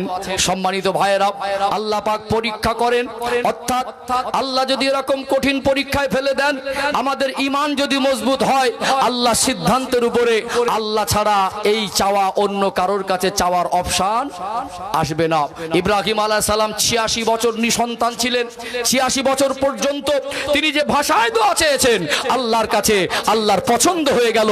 তিনি বলেই এসেছেন, রব্বি হাবলি মিনাস সালিহিন, আল্লাহ আমাকে একটা নেক সন্তান দেন। আল্লাহ দয়া হলো, পরীক্ষায় উত্তীর্ণ করে দিলেন যে তোমাকে আমি অনেক দিন অপেক্ষা করিয়েছি। আল্লাহ যাকে খলিল বললেন, আল্লাহ যাকে দোস্ত বলেছিলেন, আল্লাহ তার দোয়া কবুল করলেন। আল্লাহ পুনরায় সুসংবাদ প্রদান করলেন। কোরআন শরীফের আয়াত বলছি, আল্লাহ সুসংবাদ দিলেন, ফাবাশশারনাহু বিগুলামিন হালিম। এ আমার নবী ইব্রাহিম, আপনি এতদিন ধরে ধৈর্য ধারণ করেছেন, আমি আল্লাহর কাছে চেয়েছেন, নেক সন্তান কামনা করেছেন, আপনার দোয়া চাওয়াটা আমি আল্লাহর বড় পছন্দ হয়ে গেছে।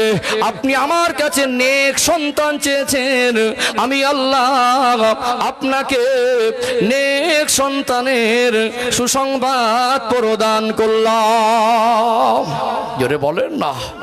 86 বছর বয়সে সন্তান হলো, ফুটফুটে ছেলের নাম রাখলেন ইসমাইল আলাইহিস সালাম। কি নাম? দোয়ার ফল হিসাবে আল্লাহ নবী সন্তান দিলেন। এখানে আমাদের একটু শিক্ষা আছে। কি আছে? একটু ব্যাখ্যা দেই। যারা সন্তানের বাবা মা আগামীতে হবেন, এখান থেকে আল্লাহর কোরআন থেকে এই আয়াত দ্বারা আমাদের শিক্ষা, আল্লাহর কাছে সন্তান চাইব, নেক সন্তান। কি সন্তান? আমরা ছেলে চাই, মেয়ে চাই, সন্তান চাই। ইব্রাহিম আলাইহিস সালাম বলেছিলেন, রব্বি হাবলি মিনাস সলিহিন, আল্লাহ আমাকে একটা নেক পবিত্র সন্তান দেন। কি সন্তান? দোয়া যেমন আর দোয়ার ফলও তেমন। নবীর থেকে পবিত্র সন্তান আর কিছু হতে পারে? মা হাজেরার গর্ভে আল্লাহ বাচ্চা দিলেন ইসমাইল আলাইহিস সালাম, বাপও নবী আর ছেলেও নবী।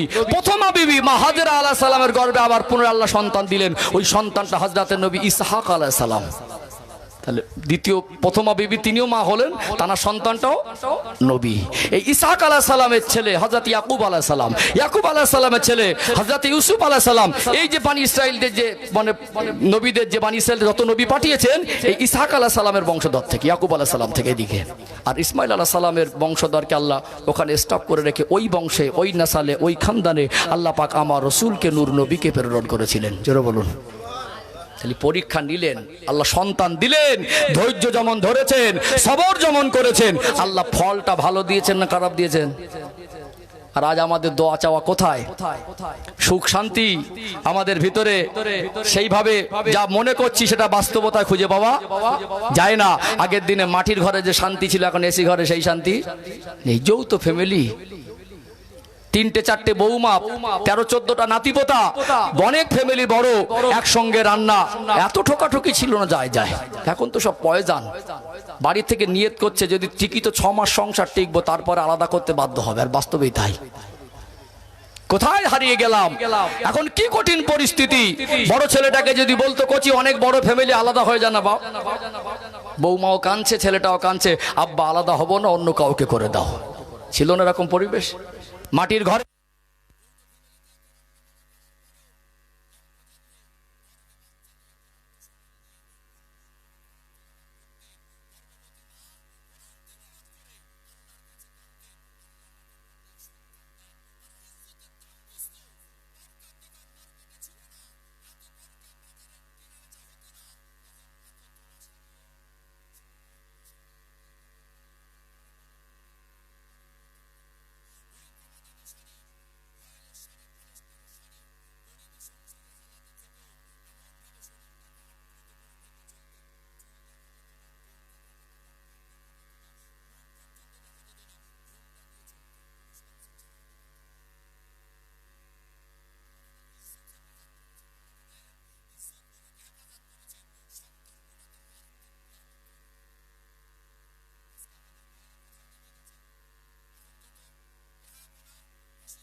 ফেসবুকে নাচিয়ে রিলস করে ছাড়ছে।